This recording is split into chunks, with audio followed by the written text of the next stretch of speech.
Yes, I lied to you first, but you had no knowledge I was lying about my fear of flying at the river when you lied to me. So as far as you knew, you lied to me first. Can't even argue with you. I don't even know what the fuck you're talking about.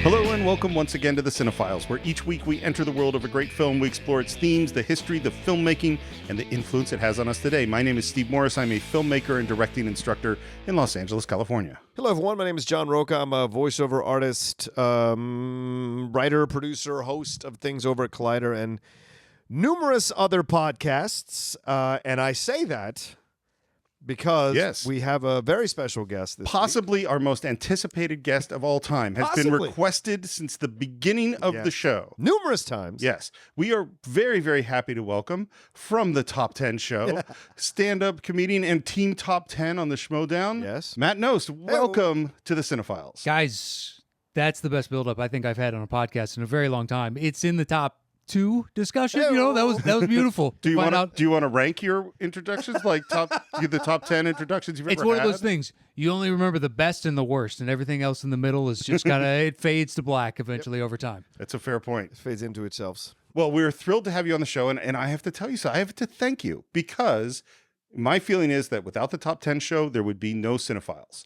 Okay. It would not exist because part of it, I've been listening to podcasts for a long time. I'm a big podcast junkie. Sure. And so when Roca first did like the Star Wars podcast and some of those other ones, I started to listen to them. But the one that I subscribed to was the Top 10 show. Like that's the one where I went, wow, this is really, really great. And I think for two reasons, for two reasons, it led to the Cine-Files, which is the first is that it really made me go, oh, I could do this. Like this seems like these two assholes, these two pricks can do it, and I know one of them. I don't think that was exactly the thought process. It wasn't quite the Sisyphean task you thought it was. It was just like this is like a real thing. And then the second reason was because listening to the show, each of you list 10 movies. So maybe there are 15 or 20 movies you talk about in the course of a show, and you devote minimal time to them. And I'm going, how could you not talk about this? Why are you not bringing up this? Why are my frustration and all the interesting things about those films? True. That's the Cine-Files. Yeah. We're going to do one movie. We're going to take a ridiculously long time going into incredible detail about it. And that's it. And the pattern was the same, though, for Top 10 and then for Cine-Files, because when we started out, Matt and I, and we got this comment today on Twitter as we're recording today, because we've been re-releasing the older episodes. Oh, right. Yeah. Someone commented, it was funny to hear you and Matt worry about going over an hour. Yeah, have a discussion as to what the length of the show should be. Right. Doing it on the show. That's how little editing we do. We were having a production meeting on air. Why not? On air. Why not, you know? And that was because at the beginning, Christian was like, you guys got to do 1 hour. You can't go more than 1 hour. So we were figuring it out. We were like rebelling against the idea. And then eventually, once we settled into it, we just were like, well, we're going to do the show as long as we want to do the show. We did that from the outset. Well, we did kind of try to stay within the hour initially. Yeah. We We were certainly talking about it at the beginning. Well, there was another discussion there. So, like, we came in from day one, and the show was presented as X. And I remember turning to John and going, that sounds like a terrible show. Why don't we do this? And he was like, I was having literally the exact same thought. Mm-hmm. So it was like, oh, we made that change, and it made it a show. But what I think we should focus on then, since we gave birth to you, Yes. I think I should get, 5% of his take of whatever Cinephile, That's 10%? entirely discussed between you and John. Wait a second. I'm just saying, you keep yours, you do you, but something over there. All right, I can't get into your negotiations. But this show did the same thing. This show initially started out, it was like An hour. and then as it progressed, Lawrence of Arabia got on the docket. Yeah. as it progressed, we realized, Steve and I both realized, and Steve more so than me actually, that he wanted to go methodically through the film. So what he's talking about is it spread as it became more comfortable, and I think that's happened with us too. True, it spread out as we became more comfortable, and the fans responded. That's what I was to gonna the longer episodes better. Is that they said over and over again, more is better. Yeah. And we've certainly got at some point I'm sure they're going to say stop. Oh. I don't know when. People are super pissed when we A separate. guy hit us up on Twitter and was like, I could listen to you guys talk about your favorite 10 paint, wall paint colors are. Yeah. And literally my first thought was, I hope it never comes to that. We've just run out of everything and it's 20 years later and we're like, oh, we got to do it. 20 years. Paint on walls. What's my favorite paint in a movie? Two things occur to me on that. The first is that, yes, you are very charming and interesting to listen to. And the second is that guy's got to get a life. He's got It's a hell of real a compliment. I'll take it. So, but and it was one other funny thing is that normally when we have a guest on the show, we ask them, what 5 movies would you like to do? And John and I would like to talk, but we have had you certainly have the advantage, and I've had the advantage of listening to you talk about your favorite films for a few years. And I kept hearing the movie we're talking about today over and over again, which is Midnight Run. Yeah. 1988, Robert De Niro, Charles Grodin, directed by Martin Brest. This is a great movie, and it's one that I love, so it was kind of a done deal for me to do it. Yeah, John asked and said, hey, what do you think of Midnight Run? I was like, sure. And he's like, well, I mean, we could do Fletch if you wanted to. Yeah. And I was like, Midnight Run is fine. I love Midnight. There's a million movies that I love. Yeah. It's the reason that we're all sitting in, we're this tiny little room having a discussion about it. Tiny, and I didn't mean that offensively. No, it's very hurtful. Very hurtful. It's a gorgeous house. I've already gushed over the amazingness of this house. No, thank you. It's a beautiful house. Oh, it's spectacular. Yeah. Do you remember how you first saw Midnight Run? No clue. You brought it up. I do not remember the first time that I saw it. I want to say I was probably in my late teens, early 20s. You think it was in the theater, or do you think it was? No. It was, so it was well rented. out of the theater. Yeah, I'm 39. Yeah. This came out, 88? 88. Yeah. Something like that? Yeah, I didn't see this in the theater. Yeah. I didn't know who Charles Grodin was until years later, kind of thing, because he was Albert Brooksian on some level. Yes. He'd done a bunch of amazing stuff, and then Grodin disappeared for a while, it seemed like, by his own choice, then came back and did the Beethovens and whatnot. Right. And that's what I knew him as, but I'd see him on Letterman, and Letterman loved him. Yeah. And you're like, there's got to be a reason, because Letterman is kind of cold. To the vast He majority of loved people come here. Grodin. They Grodin. sunk up. Yeah, That's right. Regis, a few other guys. They were just his guys. Norm Macdonald, just loved having all. You could tell the genuineness, and then you go back and see it, and you're like, dude, this guy had talent. This movie, the scene we'll get to later on, is one of my favorite in cinema, where they're playing the FBI agents in the bar. So good. That made me laugh rewatching it for the I don't know how manyth time. John, you remember how you first saw it? I think like Matt, I probably saw it on VHS. I remember because I didn't like I hated Grodin. His type of humor irritated the living piss out of me. And so I wasn't in a rush to see this film. And I loved it. This is like prime De Niro time. Yeah. Like when you love De Niro.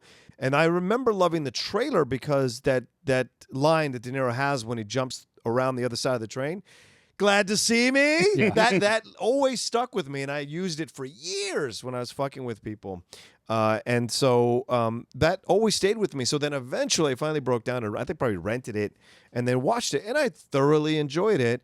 And when I went back and realized who the director was, this was a guy whose films I had enjoyed for quite some time without knowing that I'd enjoyed him. Because Martin Brest did Going in Style, which was I like that movie a lot. That with Oh God, that's George Burns and The Sunshine Boys. Those 3 films are the 70s with George Burns. To me, are his prime as an older actor, and I love that. And Going in Style, that remake, you can kiss my ass with that remake. But that Art Carney and who's the guy from Godfather 2? Lee Strasberg and George Burns. That was a fantastic film. And then he's done a number of films. And then unfortunately, he stopped making films. Martin Brest did after Geely, because I guess Geely was enough. And you're kind of he didn't just stop; he's disappeared. Yeah, I mean, he's still alive. Yes, he is. Because I went and looked, well, what is he doing? What happened to him? Nobody knows. No one even knows where he lives. Oh, wow, it's really weird. Maybe he just fell off the face of the earth. And people say that it's because Geely was such a disaster. But I don't know. I don't know. Maybe it's health. You couldn't find any report he's just living in Malibu. I don't know. Wow, that's what I assumed. He's just you know what? I don't know if you can curse on this. Yeah, of course. Yeah. Just said, fuck it. I got a gorgeous place in Malibu on the beach. I hope that's what it is. Yeah, my wife and I don't need this shit, and just checked out, and good for you. I hope it's something like that. Not he went, Looney Tunes. He's an interesting cat because he did Going in Style in 79, didn't do a film again until 84 with Beverly Hills Cop. And then 4 years, and then Midnight Run, 40 years, and then Scent of a Woman. Then 6 years, Meet Joe Black, and then Geely, and then he's done. I mean, it's a weird list. It's like a That reverse is a weird list. Yeah. Yeah, that is a weird list, especially towards the end there. The Meet Joe Black. Yeah. Out of nowhere. I've seen that. It's whatever. It's okay. It's okay. not great. Yeah. Yeah. So for me, I told the story back when we did Die Hard that I was working at a summer camp in '88, and that I came down off the mountain, and for Die Hard, without knowing anything about the movie, I walked into a completely empty theater because I liked moonlighting and saw that it was Bruce Willis, and watched Die Hard completely by myself. And it was one of the greatest movie experiences of my life. This movie came out 1 week later. So it's 1 week after Die Hard. Wow, what I didn't see. I know, isn't that crazy? Yeah. I didn't see it at that time. I think it was like 2 or 3 weeks after that. I'd come all the way down to San Francisco, and I did the same thing. I had time to kill. I went, I'm just going to go see this Midnight Run movie. I didn't know anything about it. I wasn't totally alone in the movie theater. I was about 3 people in the movie theater, and that like Die Hard Solo. experience and the Midnight Run is the best. So I just love this movie. Watched it. This went into the rotation that I watched a lot for the next 8 or 9 years. But I hadn't seen it in probably 10 plus years when I sat down to watch it last night. You know, it had been a long time, and it still just really makes me smile. Yeah. And it's a long movie. It's 2 hours and 6 minutes. Yeah. It is not your normal 1 hour, 45 minute, 1 hour, 50-minute caper. Yeah, but they pack a nice bit of story. There's a bunch of different twists and There's turns. a lot and of, great little like reveals that they set up, but it's not too overt. Yeah. Just to move the story along later on. So a little bit about pre-production. It starts with George Gallo as the screenwriter. And John, do you know what other screenplay he wrote? I do not. Bad Boys. Oh, which one? Both. What? Yeah. What do you mean both? He wrote both. Oh, Bad Boys 1 and 2. Yes. Not the original Bad Boys with S.I. Morales and Sean Penn. No. Bad Boys mean Will Smith and Martin Lawrence. Yes. Ah, okay. That's why he keyed in on you. Yeah. You were right to not make eye contact with me for that little plug. Oh, because of Michael Bay? Right. And he actually wrote that first, and he was pitching it to Simpson and Bruckheimer, and they kind of went, maybe, I don't know. And then he runs into Martin Brest and tells Martin Brest, and Martin Brest says, what are you working on? And he says, I'm working on this thing. Martin Brest goes, I don't want to do another cop thing because he just done Beverly Hills Cop. Right. What else you got? And he said, well, I have this half-baked idea. It's kind of about bounty hunters. He says, tell me about that. And he tells him what he knows. He doesn't have a script. He doesn't have a treatment. He's just been thinking about it. And Martin Brest says, that sounds great. 2 weeks later, I think, he's sitting at some coffee shop, and so 4 people had cell phones, and so he goes and checks his messages. And on his messaging service, it says, Robert De Niro has signed on to Midnight Run. What? And that's how this movie gets started. Wow. Yeah. Isn't that amazing? And From a concept, not even a script. that's my understanding. Wow. That's my understanding. And so suddenly you got a movie, and it goes to Paramount, and one of the... I mean, can you just imagine that? You check your service, and it's, hey, the biggest guy Yeah. who you would choose if you were like, you know what, who'd be great, and you're doing your wish list. You're just hoping somebody takes a meeting on this. You get a message saying, hey, De Niro wants in on that 2 sentences. Well, except Oh my that God. what's crazy about it is that that's not his first reaction, because his first reaction is, this is a comedy.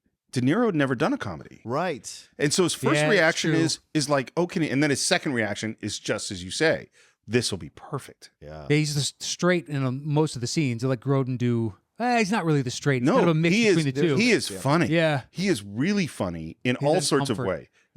Yeah, all sorts of ways he's really funny. Yeah. But we didn't know he had that gear. I mean, like, Yeah. And so one of the interesting things too is that De Niro went in and read with all the other actors for auditions, which is crazy. for him. Yeah, which is amazing. One of the people he read with is Charles Grodin. And they just instantly had this great chemistry. And the studio said, no way, because they wanted another star. Yeah. Because this is a two-hander, and who's Charles Grodin? You're Yeah. going to put him up against Robert True. De Niro. But, And so they wanted Robin Williams. huh. So I've had more time to think about this. What do you? I'm curious about both of your reactions. I mean, I think it could work. Maybe not Rob Williams then. Maybe Rob Williams as he got Maybe older. a little later. Yeah. Yeah. A little more settled in. That's the thing about Grodin. Grodin is older than De Niro, or at least he gives that energy that he's older than De Niro throughout the movie. And I think Robin Williams is still in that. Let's do these things. That He's still wild. yeah, he's still wild during Yeah. that time. Well, that's my thing. Is that what makes it work with Grodin is the completely slow burn. Is the is the minimalist slow burn. That's Yeah. what's working. And Robin Williams is not. That's not him. No, particularly not in '88. Yeah, it's the gentle pecking. Yeah. that he's doing it. De Niro egging him on. The only thing I think that potentially he could have pulled off better, and it's nothing against Grodin, it's just that end scene when he gives him his present, so to speak. yeah. Yeah.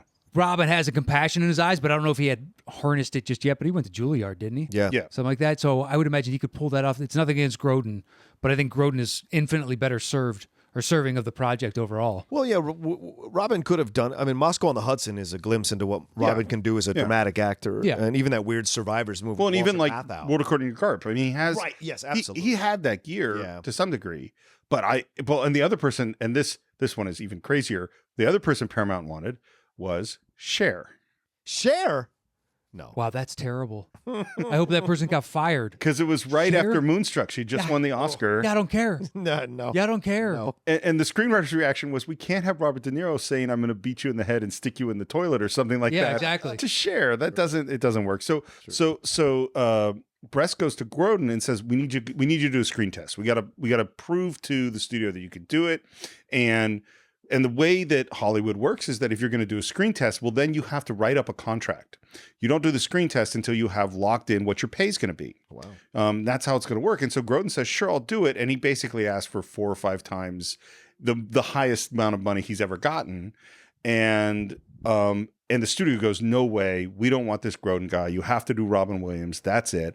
And Martin Brest goes to Universal, leaves Paramount, calls up Grodin and says, listen, if you don't have to do the screen test, will you do it for a lot less money? And he went, oh, yeah, sure. And that's why they take it to Universal. And that's how the movie gets made. Yeah. How much did he get? It's not listed in my notes. Okay. I don't have that piece of information. And that's pretty much all the pre-production I have. You want to get into the movie? Sure. Yeah. That was fascinating. I like that. It starts with De Niro going into some building, goes up to pick a lock, drops something on the ground. Yeah. Which is fortunate because the next thing that happens is shotgun blast goes through the door. Shit. And that dropping something on the ground saves his life. Yeah. Kicks in the door, guy who's running away, goes out the fire escape. He goes out the fire escape after him, just misses another shotgun blast. He runs down the stairs. The other guy goes down the fire escape into the alleyway. He sees De Niro again, fires again, and just as he's running down the alley, a car comes up and driver's side door opens, knocks him down, and there we have John Ashton, Marvin Dorfler. That's a great name. I love John Ashton in this movie. He is great. Yeah. Yeah, and there was this thing like, what is he going to do after Beverly Hills Cop? And of course, Martin Brest had directed him in Beverly Hills Cop. So you have that. What's he going to do? This is a great role for him. Well, and he says after Beverly Hills Cop, he was just typecast. Yeah. People just saw him as Taggart, and nobody wanted to do anything else with him. He's like, that's not me. I'm a character actor. Yeah. So he was thrilled to get this. Yeah, I'm sure. And this is his story about auditioning. So both he and Joey Pants say that both of them went into the auditions and knew that they had to read with De Niro. And all the other actors in the room are freaking out. Yeah. And both Pantaleone and John Ashton say, we didn't really care. John Ashton goes into the meeting with De Niro. And immediately, Martin Brest and George Gallo's screenwriter, they go, we have to step outside for a minute, which Ashton thinks was planned. He thinks that they did this with everyone to just leave him in the room with De Niro. De Niro. And they chatted, and then the actors come in, and they're about to do the scene, and De Niro reaches over to hand something to John Ashton. Just as Ashton's about to grab it, De Niro drops it on the ground in front of him. And Ashton looks at De Niro, who clearly dropped it on purpose, and went, fuck you. And De Niro went, fuck you. And then they fuck you'd at each other for a while. And then they read the scene and it was perfect. And Ashton walks out the door and De Niro goes, I want him. Oh, wow. And apparently he had dropped something in front of every actor. And all the other actors have said, here, let me get that for you, Mr. De Niro. And of course, that's not what he wanted. Yeah, no, that doesn't play into the character because there's a commonality in what they do. But at the same time, it's they're rats. Yeah. Just clawing at the same piece of meat. Which is exactly what you see in this scene. Back off, goddammit! I said I'm taking him, all right? All right, This guy's Marvin. worth $1,200. Okay, Marvin. What the hell are we fighting for? We're friends. Hey, nothing personal, Jack, but fuck off, all right? Take it easy. Jesus.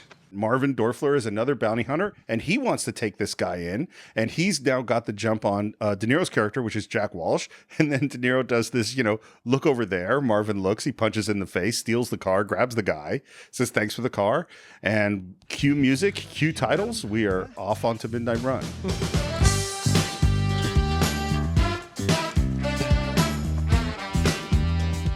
And also they plant something, the door trick. The door Yeah, trick that the- Dorfler is going to use throughout the whole movie. And the is look over planted. there. Yeah, exactly. And the They look both over there. within Right. the characters. Right. Plus, on the introduction to De Niro, that kind of shows you what the character is. He's got skill, but just Yeah. like all of us, he will make a mistake here or there. But he's also lucky, Yep. and it takes a little bit of luck to be good at this type of job. Absolutely. And we get the music starting, which, by the way, this is Danny Elfman. This is one of my favorite scores of him. Pure 80s. Oh, It is yeah. pure. It's love the it. same as like that little slap bass of boom, boom, boom, beep, beep, beep, boom, and just like yeah. That's synthesized on top of it's fantastic. It's very Beverly Hills Cop. It's very Yeah. few others from that era. I don't know. I love it. It makes every time maybe it's because I watch the movie so much. Every time that music comes Oh, up, yeah. I just start smiling. It means a good time is coming. Yeah. He De Niro delivers this guy to the cops. I love the moment where the cops say, "Did he give you any trouble?" And De Niro goes to the guy, "I don't know. Did you give me any trouble?" And the guy goes, "Fuck you, man." Off to Moscone bail bonds, Oh yeah. where we meet Jerry and Eddie, Joe Pantaleone. By the way, do you recognize Jerry? No, Jerry is the accountant in Untouchables. Really? Yep. That's the guy he has Really? to save with the glasses. Yeah. That's the guy he has to save in the Untouchables. Wow, I can't even put the two of them yeah, together. does it? Yeah, that's amazing. That's why I'm in the Schmodown, people. It's like, do you guys watch It's not for your charming personality. Nope.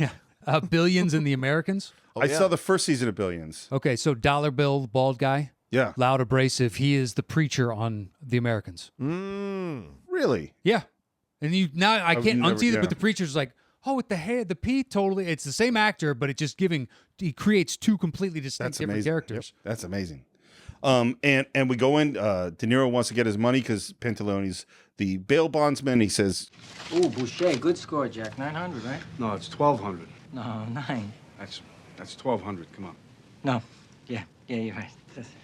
the arguments between Joey Pants and De Niro are great. Yeah. He stands right up to De Niro. Like certain times you got to hold your own. You can't back down for the intimidating actor. I think you always have to hold your own. Because Fair. you'll win it more times than not, right? I mean, why would you want to be the kowtowing person that has to work with No, a guy like unless that the for role 3 called months? for it. Right, exactly. Yeah. Exactly. Yeah. And he says, "No, I want to go out and take you out to breakfast and have a conversation with Yeah, you." I want my $1,200. And they go off to. I'm not hungry. I'm going to take you to lunch. Yeah, They'll take I'm his gonna lunch. get that $1,200 first. Well, hey, I'm not good for it. That's the other thing with Pantaleone. Yeah. Every time he comes back in Yeah. the frame, I never trusted that guy. Just like he's always just keeps squirming around to survive. He's a certain kind of character. Yeah. And they go off to, it's so funny because they went off to this place. I remember living in the Bay Area and looking at this weird place they were eating at and going, what is that place? And I lived in LA for 10 years before I found it, and it's Grand Central Market, which is now, Oh, yeah. it's now like the hip, hottest, coolest, Yeah, all I've been the, down there like 5 times. Yeah. 6 times to eat. That- It's a that's cool where they little are. place downtown, yeah. And they start to have a conversation where Eddie asks Jack if he knows about Jonathan Mardukas, the Duke. And of course, Jack knows about him. He's the accountant who embezzled a whole bunch of money from Jimmy Serrano. He was a big mob guy. He gave it to charity. And we get a really cool, important plant, which is Isn't Serrano the guy that ran you out of Chicago when he was running things back then? He didn't run me out. Yeah, right. You give up being a cop to do this shit. and we get, there's something sort of important about this. And it ends up, we find out that Eddie bailed out Mardukas. And if we don't get him, then Eddie's going to be out $450,000. And he wants De Niro to go out to get him, offers him $50,000. De Niro says no, $100,000 and a contract, and I'll bring him back. So how does this work, this bail bonds thing? I'm always confused. Why are Wait, they you've never paying... had to do a bail bond? No, I've never had to do... But did they bail him out and then he escaped? Is that what happened? So they got to bring him back? Yeah. How did that... Also, Yeah. So they bailed him out for $450,000, whoever bailed him out, and then he ran out, and so Joey Pants bought the bail from whoever had bailed him out No. initially? Joey Pants bailed him out. Okay. He's the bail bond. Oh, and then the Duke snuck away or gave him the slip. Right. So, which is weird because Okay. Mardukas has millions of dollars. So why he needed to use a bail bondsman, I don't understand. Because Yeah. what a bail bondsman is like, you get arrested, they say, we need $10,000 bail. You don't have $10,000 in cash. Yeah. You go to a bail bondsman. He says, I'll pay the $10,000. After you go to trial, you get the 10 grand back. You're going to pay me 11 grand. And that's how he makes his money. Wow. So it's a loan. Okay. But if you skip town, then the bail bondsman is out of all his money. Right. And then we have to hire a bounty hunter. It could be because he can't show the liquidity of the money that he stole. That the bail bondsman is saying, "I know you have it, so I'll front you the $450,000," which means what? His bail is $4.5 million, something like that. Yeah. It's 10%, right? Yeah, it's 10% usually. So maybe that's it. Yeah, they never give a backstory as to why on that. I didn't care. And it doesn't matter. Yeah. It doesn't matter. Fair. So all we know is that he has to get Jonathan Mardukas back to Los Angeles within a certain amount of time to get his $100,000. So he goes off to the cops. He has somebody there. He looks into some records. He finds that, he made this call to this phone number, and it's in New York. I guess I'm going to New York. Yeah, it was the only call that he made. Yep. Like as soon as he got out or whatever, he got brought in. That was the call that he made. Just like, I will go there. That's his most trusted person. Right. He walks out of the police department, and who should walk up but Yaphet Kotto? Yeah. He's so great in this movie. Unsung hero of the 70s and 80s. Yes. As an actor, Yaphet Yes. Kotto. Never not good. Yep. Always great at playing these different parts. More emotional than you think. And subtle as fuck when he's doing his work. And it is so fun to watch. One of the great character actors to ever walk the earth. I just love Kotto to pieces. And this is my favorite of him. Mm-hmm. He is so funny. Yeah. And there's so much going on with him. And he says too, like no one offered him comedy. Right. Well, Yeah. because he was Alien and Dr. No and all these heavies in all these intense roles, which he said he liked doing, but he loved doing comedy. And now he's got a bunch of FBI guys, and they grab Jack and they put him in the back of the car. They all have sunglasses on. Such great. This introduces one of our other running gags, is the sunglasses. And by the way, his name is Agent Alonzo Mosley. Alonzo Mosley, FBI. Oh, that's a nice badge. How can I get one of those? Alonzo Comes Mosley. up a lot. It's going to come up a whole lot. And they ask if he's going after the Duke. No, he's never heard of him. And what we find out is they've been working on the Serrano case for 6 years, and they need the Duke, and that they don't want anybody else to interfere with him. And as they're kind of lecturing De Niro on this whole thing, what does he do? He puts on his sunglasses. Alonzo takes them off, and De Niro. This is where I say he is funny. Can I ask you something? These sunglasses, they're really nice. Are they government issued, or do all you guys go like to the same store to get them? And they kick him out of the car. And I love that as he's out of the car, they toss him the sunglasses, and he does a great little juggle to get them. And then, says, "Thanks for the sunglasses." Now, do you think that was the intention was for him to catch it and he's playing the cool Yes. character, or the intention is actually, that's what I think, and it fumbled, and I think it works better for the character. Absolutely. That's what I think too. Because you see that he almost steps on the glasses, and you see his honest reaction of like, trying to yank and his he's right foot near from- the moving car too. Yes. I think it is a great, like he uses it and turns it into a great moment. Absolutely. And of course, what's the other thing that he got from Agent Alonzo Mosley?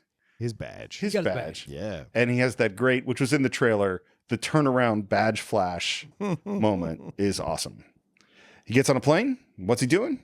He's got a couple of photos of himself, cutting them out, making a new badge. I love how he's just blatantly making a fake ID An FBI on a plane ID. FBI in front of a kid, and like stewardesses could be walking by, but it doesn't And the matter. kid is watching the whole thing, and finally he shows it to the kid. The kid's like, I think it looks fine. Yeah, you did a good job. Yeah, nice work. He gets to the airport, makes a couple calls, gets an address, and then some wise guys come up. I'll make it short and sweet. People I work for, really interested in your visit here. Yeah, who are the people you work for? No friend of yours from the Chicago days? These two guys. These two morons, Tony and Joey, and they, and what we get is, Jimmy Serrano is interested in these guys. You get $1 million to turn the Duke into Jimmy Serrano. What's fascinating about this movie is that you have point people in every organization that's involved here, and then two idiots. Yes. Because you have De Niro is the bail bondsman, then you have Pants and Ashton, who in essence are the two idiots.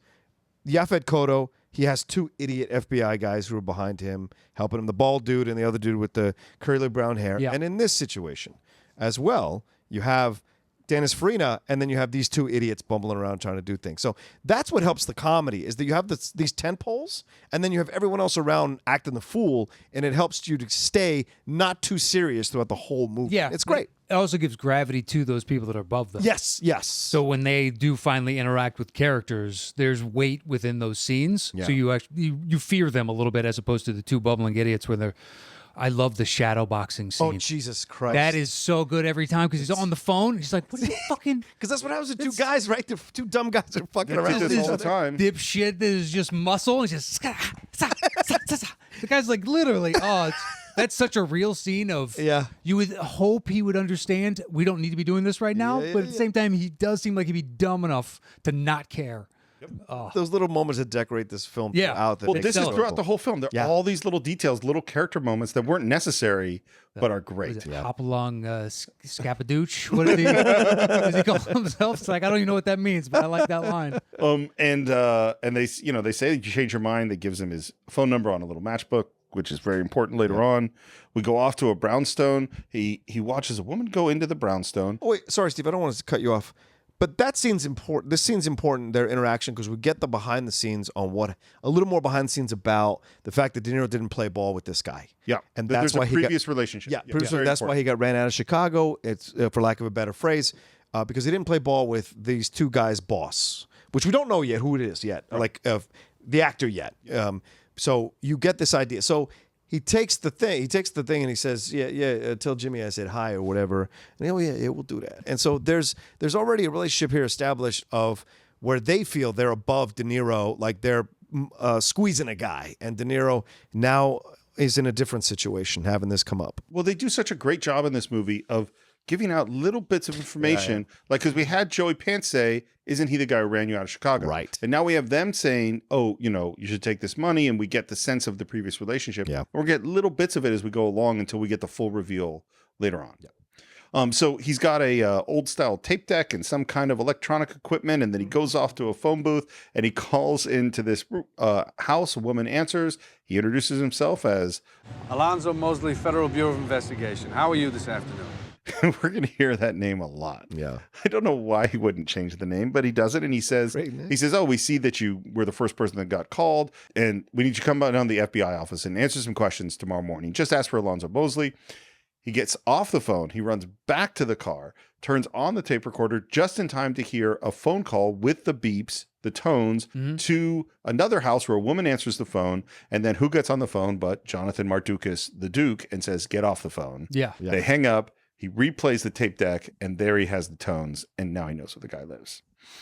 I love stuff like this in movies.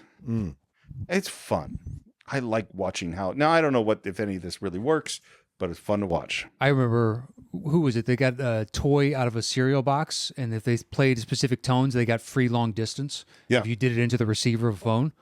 Somebody out of Silicon Yeah, Valley. it's Captain Crunch. Yeah, it was Captain Crunch. That's what I thought it was, but really? 100%. They gave you this little tiny little harmonica looking thing. And if you played like 3 or 4 specific tones out of it, that was the computer code to let it know free access to all long distance. So they were making international calls. They gave it out to friends. This is literally the beginning of Apple computers. Wow. Yeah, because it's Steve Wozniak and Steve Jobs who know this guy, and then they build, I think they called it a blue box or a yellow box or something like that. No clue. And this was the first thing that Wozniak and Jobs sold together was a little device to hook up to a phone and get free long distance anywhere. They called the Pope. Did they really? Yeah, Wozniak and Jobs called the Pope. Did they actually get, like, how far did they get through? Did they get to his My secretary? understanding is they got into the Vatican, but I don't know if they got that much. I don't know. Can I speak it to the Pope? Wait, does an Italian accent help you talk to Italian people? I don't know. I'm asking. I've been to Rome. It may help a little bit. What I would love it if there was shadow box. One was shadow boxing the other one. Yeah, They're making the exactly. call. I don't think Calling the Pope. Stop it. I don't think Wozniak and Jobs were shadow boxing. I don't think that was their relationship. Stop it. I'm trying to call the Pope. Well, I can see Jobs just because he's so rail thin, which means he's a hyper dude. So he could be like Fair, the hyper when fair. Wozniak is just sitting there like a totem pole, not moving. Hey, leave me alone. God, stop. But we digress. He pulls up to another house, looks around, gets out that trusty lockpick, goes inside and starts sneaking through this house. There's something weirdly intimate about him walking through this place and you see people moving around. Yeah. He's breaking an entry. He's breaking and entering. This is not a good thing. We're already not feeling good about it. And then here comes a dog. That barking dog backs him up into a bathroom, is barking and clawing at the door, and out comes Charles Grodin. He kills it in this part. He is so great. And they open up the door, and there's De Niro in the shower, behind the glass, flashing the FBI badge, gun drawn. Alonzo Mosley, FBI, you're under arrest. Get this fucking dog out of here. Get the dog out of here, ma'am. It's a great opening. It's also interesting, too, because later on they have a discussion about who did what to who first. Yes. And that is actually De Niro, then. He is now the first because he's representing himself as You're right. not. And you're You like, lied to him first. yeah. It's like when you get later on, be like, well, technically, De Niro, when you guys first met, lied to you from You're the jump. right. That's a great point. Cuffs him, grabs him in the car, and immediately Grodin goes, something's not right. You work for Jimmy Serrano, don't you? I don't work for that piece of shit. Your bail bondsman hired me to bring you back to L.A., and that's what I'm doing. I got money, you know. I'm sure you do. I'll give you whatever you want. Stop by shutting up. I know you all of 2 minutes, and already I don't like you. See, that's too bad. I really like you. Well, especially from Grodin's character's perspective of maybe if I can charm this guy, I can get out of here. Yeah. So that his has to be from charm perspective from the moment they see each other. Well, except what's weird about it is that he's so underplaying everything emotionally. He's not going like he's poking at him to get a rise out of him a lot of the time. But from a calm place. And as he talks later on, Very calm. De Niro's character only has 2 settings, silent and rage. Yeah. So if you come in anywhere between that threshold, you can permeate his shell. They get to the airport, and we sort of he's got him cuffed, and he says, "Look, I can't take you cuffed on the plane, but if you fuck with me, I'm going to break your neck." And Grodin goes, I can't fly. What? You heard me. I can't fly. No, you're gonna have to do better than that, pal. No, I don't have to do better than that because it's the truth. I can't fly. I suffer from aviophobia. What does that mean? It means I can't fly. I also suffer from acrophobia and claustrophobia. Well, I'll tell you what, if you don't cooperate, you're gonna suffer from fistophobia. calls Eddie up and says, "I got the Duke." Jerry Walsh got the Duke. And he says, "I'm on a plane. I'm going to be back here, 6 hours, and I'm going to bring him to you." And Jerry is listening to this call. Some guys in a van outside are listening to the call. And then Jerry puts down the phone and says, This calls for a celebration. I'll get some donuts. he walks out to go make a phone call because he's an informant. And of course, Alonzo is finding out because the guys in the van are FBI guys. He's literally dropping a dime. Yep. He's literally dropping a dime. Depending on what the cost of a call is at that point. Yep. Is it still a dime, you think, in 88?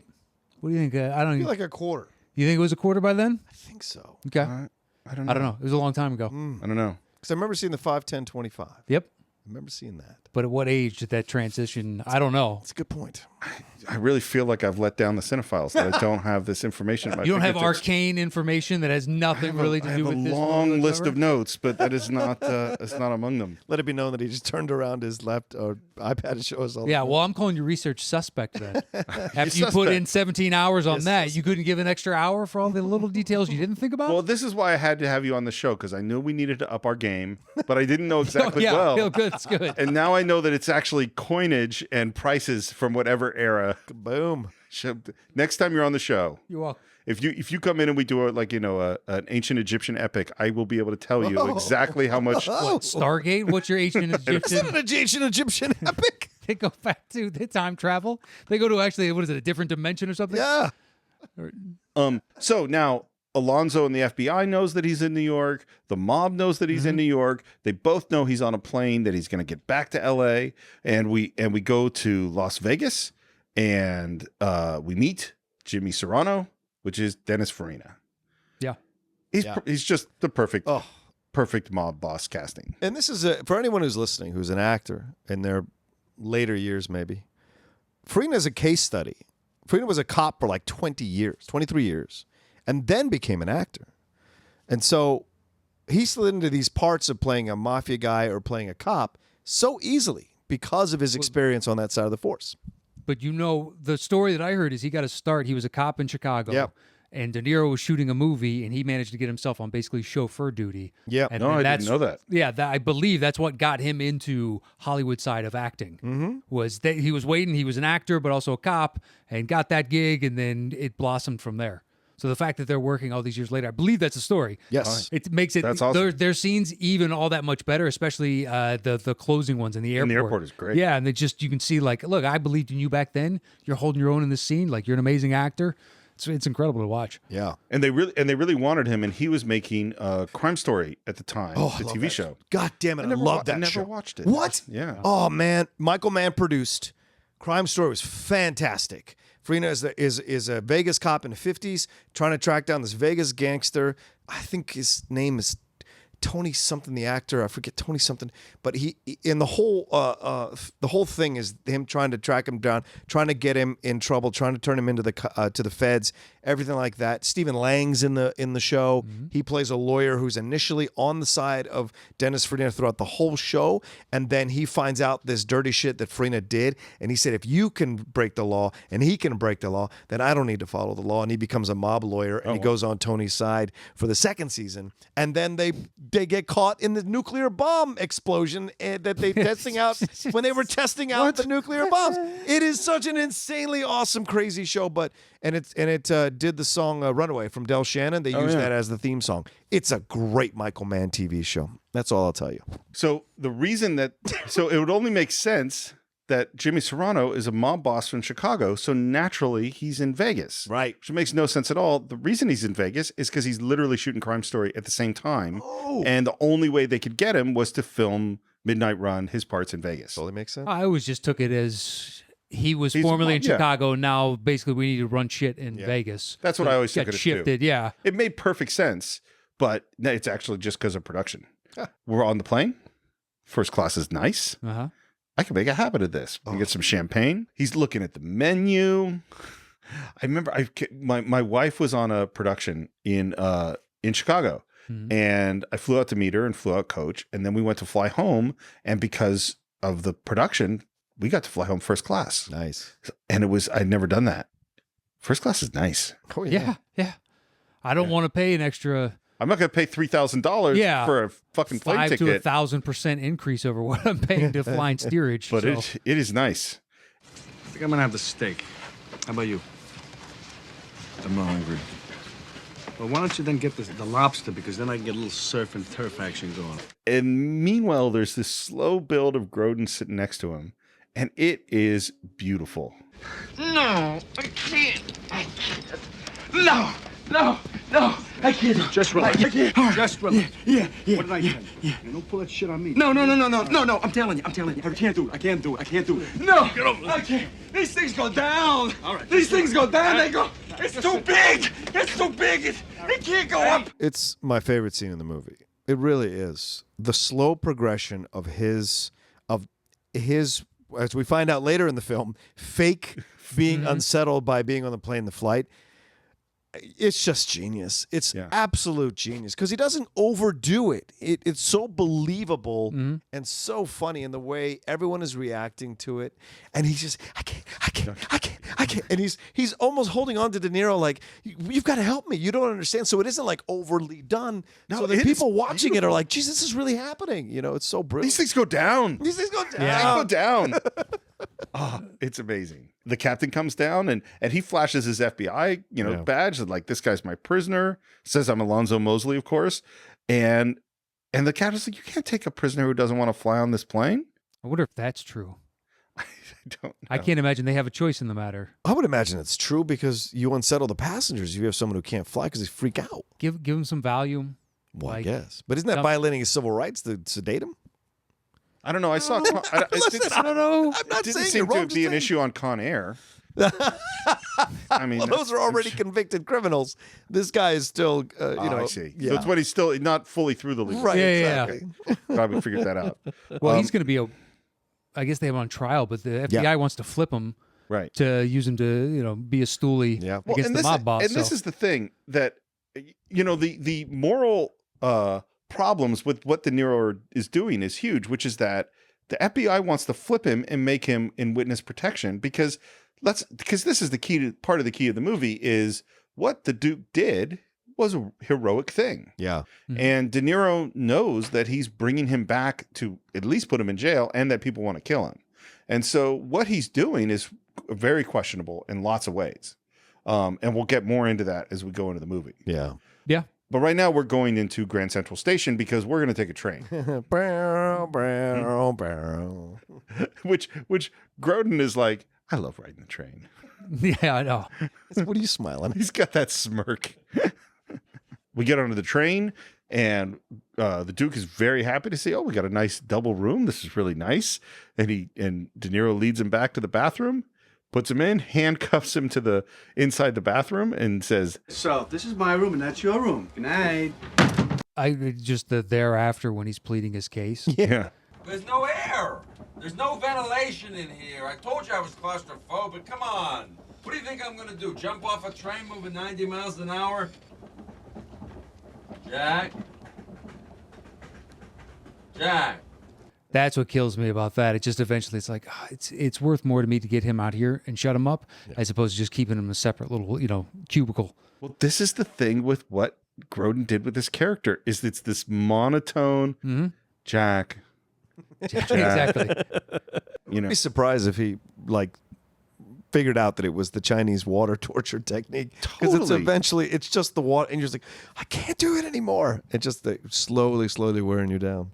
Well, it would pivot too, so it would be that, and then it turned to nice, and then he turned back to that and be like, I'm sure this violates some sort of ACLU thing, Jack. Come on, what do we, It'll pivot back and just keep going. It's relentless, and it'll just drive him nuts eventually. Yeah, it must be tough to be married to him.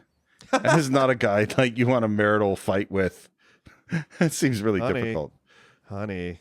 Don't you think you should be putting that over there? Honey. Oh, it's just passive aggressive nonstop. That seems to be his main. I'm amazed he's still married. Well, he does have some money, millions of dollars. Yeah.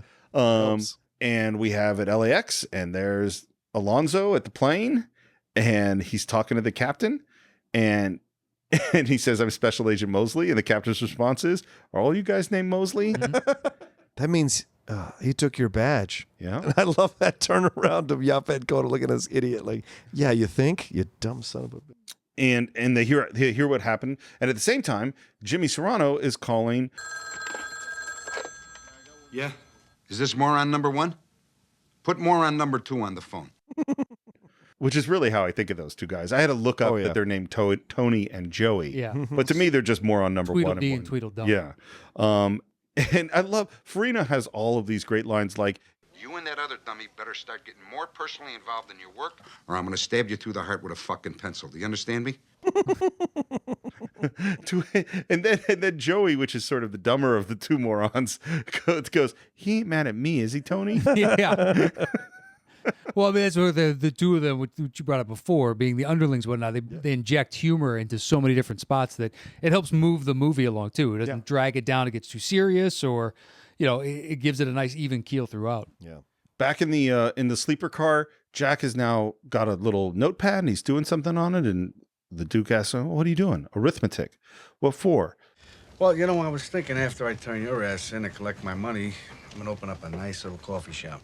And I love the first thing he does. He goes, well, if you're taking $100,000 to take me back, will you take $200,000 to let me go? I never took a payoff in my life, and I'm not going to start with someone like you. And there's a long pause.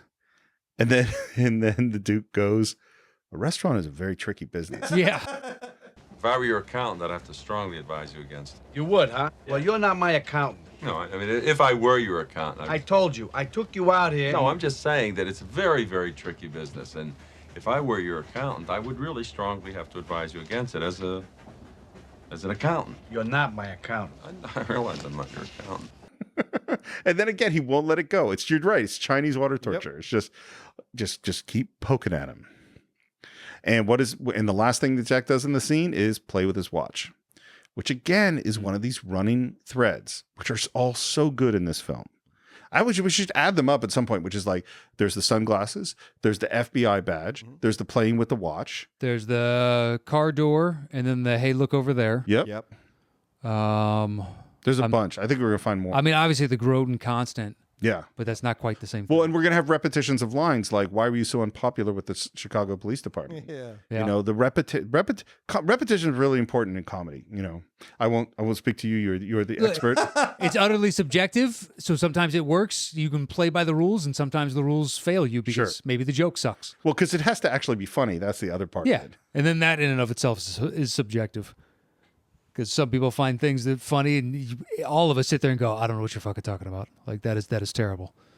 Eddie, however, is also upset that they missed the plane. And so his response is, we should bring in Marvin. And we cut to Marvin in a motel room, eating some stuff with a dude handcuffed in the bathroom. Apparently, handcuffing a guy in a bathroom, that's a standard move. Was he in the bathroom? I thought he was lying on the bed and the other dude was chained next to the TV. Yeah, he's not in the bathroom yet. He's chained next to the TV. He moves him into the bathroom later. He moves Duke into the bathroom. Yeah, to take Duke the in the picture. bathroom later. But I thought he was chained. No, he's not. No, he's chained by the TV. Yeah. That dude just stays there and then just, hey, guess what, asshole? It's your lucky day. Yeah. He leaves him there. Because he gets the call from Eddie that he's going to give him a big payout, $25,000 to go get and the other one of the just nice little detail is when he asked De Niro, do you know about Jonathan Mardukas? And he says, oh, yeah, this is the accountant guy. When he asked Marvin, he goes, no, I have no fucking idea who that guy is. That lets you know the less educated you are, the less money you're going to make in life, no matter what. Yeah. That's a life lesson right there. Mostly. I hadn't brought those two together, but that is true. Just saying. As soon as Marvin decides to take the job, gets on the phone call, calls Jack's credit card company, apparently has his social security number. Yeah, apparently. And says, where was the last time I spent my money? The Amtrak office, Grand Central Station? Huh. Oh, yeah, I remember that now. Yeah, okay, yeah, thanks very much. Hey, maybe we ought to cancel that card, huh? So Dorfler's an idiot, but he's good at his job. He is. Some of them are good at he his knows job. what he's doing Yeah. in specific moments. We're in a dining car. Jack's got some delicious looking fried chicken or something. The Duke is just staring at him. Familiar with the word arteriosclerosis? You want to outline a complete balanced diet for you. It was hard for me with this movie because I wrote down the whole scene. Well, it's great scripts. It's so funny. Well, the back and forth too, and then when he twisted back on him later. Oh, Yeah. so you're doing something that you know is bad for you? Kinda. Which is the, he's eating stuff that he knows is bad for you. And we get to this, you're living in denial. Oh, I'm aware of it. And that he stole money from the mob, which he knew was a bad idea. And he's like, I'm aware of it. Yeah. And we get to this one other thing, which is that, did you just do this because you want people to love you because you gave all the money to charity? Don't you want to be loved? There are lots of people who love me. Really? Who? I got an ex-wife and I got a daughter in Chicago. How do they put up with all your sarcasm? Beautifully. Haven't seen either of them in 9 years. And again, we get to this, okay, what's the deal here? What's the backstory? I think that's why Grodin likes him from the beginning, because he senses Jack is not an idiot. Jack is not a standard bounty hunter or whatever. There's something more to him. And the fact that Jack surrenders this information in this moment, like, why does he tell him about the kid and the wife? Like, it's weird, but they're developing a sort of, like, it's a slow friendship that's building through the movie, and that those windows are happening. And I think Jack, well, and like I said, this is my analysis of the situation. The fact that finally Jack has turned the tables on Charles Grodin in that scene and said, "Oh, you do things that are bad for you as well." It makes him feel a little comfortable, and then he can reveal that information a little bit more because he's revealing it from a position of power rather than duress. And so it's interesting. Well, it also seems to be part of Grodin's technique. Yeah. You know what I mean? Which is like, I'm going to poke at you and poke at you and poke at you. And then eventually Jack's going to let something slip just to shut him up. And then now he's got an opening. And now he's going to try to wedge himself into that opening because now he's asking about the why. Why don't you visit them? Yeah. Like, find commonality, humanize the situation. Yeah. And it's all in the sort of the guise of, I'm being nice to you and offering you some advice. But it's also just that poking is going on. And at which point he shuts it down. It's like, dinner's over. You don't have any right to ask me these questions. And then we have this one other thing. As they're leaving, he says, in addition to him criticizing how much he tips the waiters, as they were leaving, he says, Oh, I wouldn't worry about it, Jack. I'm not going to be with you that much longer. What do you mean? Well, with what I know about Serrano, if I go to jail, I'll be dead within 24 hours. So sooner or later, I'm going to have to give you the slip. and then Marvin Dorfler boards the train. Can I help you, sir? Yeah, I'm looking for this buddy of mine, Jack Walsh. He told me to meet me on this train. Yeah, Mr. Walsh. She's in bedroom D, next car. Goes in, sees Jack asleep, finds Charles Grodin in the bathroom, and then boom, gets slammed up against the wall by Jack, gun taken away, thrown on the floor. Porter runs up. What's going on? He says, All right, everything's under control. Take it easy. Alonzo Mosley, FBI. Radio ahead. I want the local police at the next stop to place this man under arrest. The fuck are you talking about? That's enough out of you! bye, Marvin. I guess we're never going to see him again. And now we're back to FBI agent Alonzo, who finds out that Mardukas and Walsh were on an Amtrak, and another bounty hunter was arrested. And Alonzo goes, I want the jet ready in 20 minutes. now we're at the next train stop. And Alonzo Mosley has got a whole bunch of guys with a whole bunch of guns. Searched the train. Probably got out 2 or 3 stops. And the porter comes up to him and says, his real name's Mosley. I'm Mosley! Yeah, it's just more good character development from him throughout. We're only going to give him small scenes, at least they're memorable. and now Jack calls up Eddie again. Again, Jerry answers. Again, Jerry listens in on the call. And now Jack is pissed about why did you put Dorfler on this case? Mm-hmm. And by the way, one of the smart things they did, normally when you do phone calls on a movie set, you're not going to bring in an actor who's not shooting that day. And so usually, like, the script supervisor will read the other part with the actor. De Niro was on every single phone call with Joey Pants. Wow. They always were acting with each other when they did this stuff. That's great. And it shows because they're really tight and they're improvising together. Yeah. I love him banging the phone on the when he's talking. You done, Jack? Are you done? Yeah. And now he says, okay, we're going to get on a bus. And of course, the guys in the van are watching, and Jerry says, I'm going to go get some donuts. And so we're continuing with this same thing. So let's buy a one-way ticket to LA at the bus stop. Credit card's been denied. Jack's like, no, I paid the bill, run it again. There are a lot of movies that have the run it again. Yeah. Including a movie that was released 1 year earlier that I kept thinking about on this film. Another film it started off in an airplane and then went to a train and then went to an automobile and buses. Planes, trains, and automobiles. There's a lot of similarities with this movie. And the score is similar as well. Yep. Those moments that are there, yeah. And you have these two characters from different backgrounds who are eventually going to kind of work together on some level. And they're going to, they're going to lose everything as they fight their way across. I mean, it was really weird. Interesting. I mean, they're not the same, but it's like they're 1 year apart. Yeah. And they have a lot of similarities. And those pictures were doing well. Yeah. So it's kind of the same thing, but different. And what makes this scene as he's talking about the credit card getting declined is Charles Grodin's reaction shots, just shaking his head. Oh yeah, it's not responsible. And all the eye contact with the woman who's behind the desk. It's great. Yeah. Yeah. Just the parent kind of standing there like, look at him. He's trying, but this is sad. And finally he takes the last thing, which is, of course, his credit card says Jack Walsh. He pulls out his FBI badge.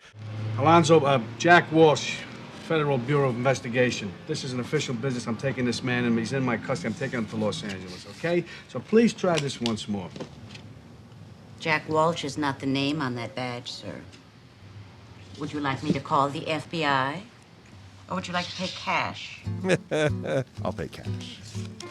And he doesn't have enough, so he asks, John, do you got any cash? And he goes, oh, I got lots of money. And he reaches into his pocket and pulls out like $20. You call that lots of money? Buys his tickets, and they're on the bus. Mm-hmm. Marvin is sitting with some cops, and in walks Agent Mosley. And every time he shows up, there's that theme.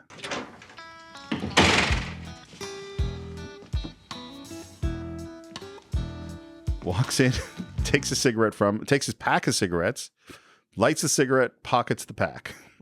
Yeah, straight up too. Yep. That was a full on. I used to smoke, and I couldn't imagine sitting there watching. Hey, what are you doing with that? Just like lighter is one thing that happens all the time. People snake lighters, but just to take Take the whole pack, not even flinch, just puts it right in his pocket like he does this to all the people he works with. And this is another running gag. And he asks what he knows about Walsh, and now we're back on the bus.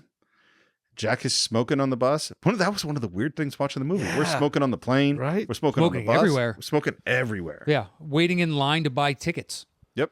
Smoking. We're just smoking cigarettes. Forget.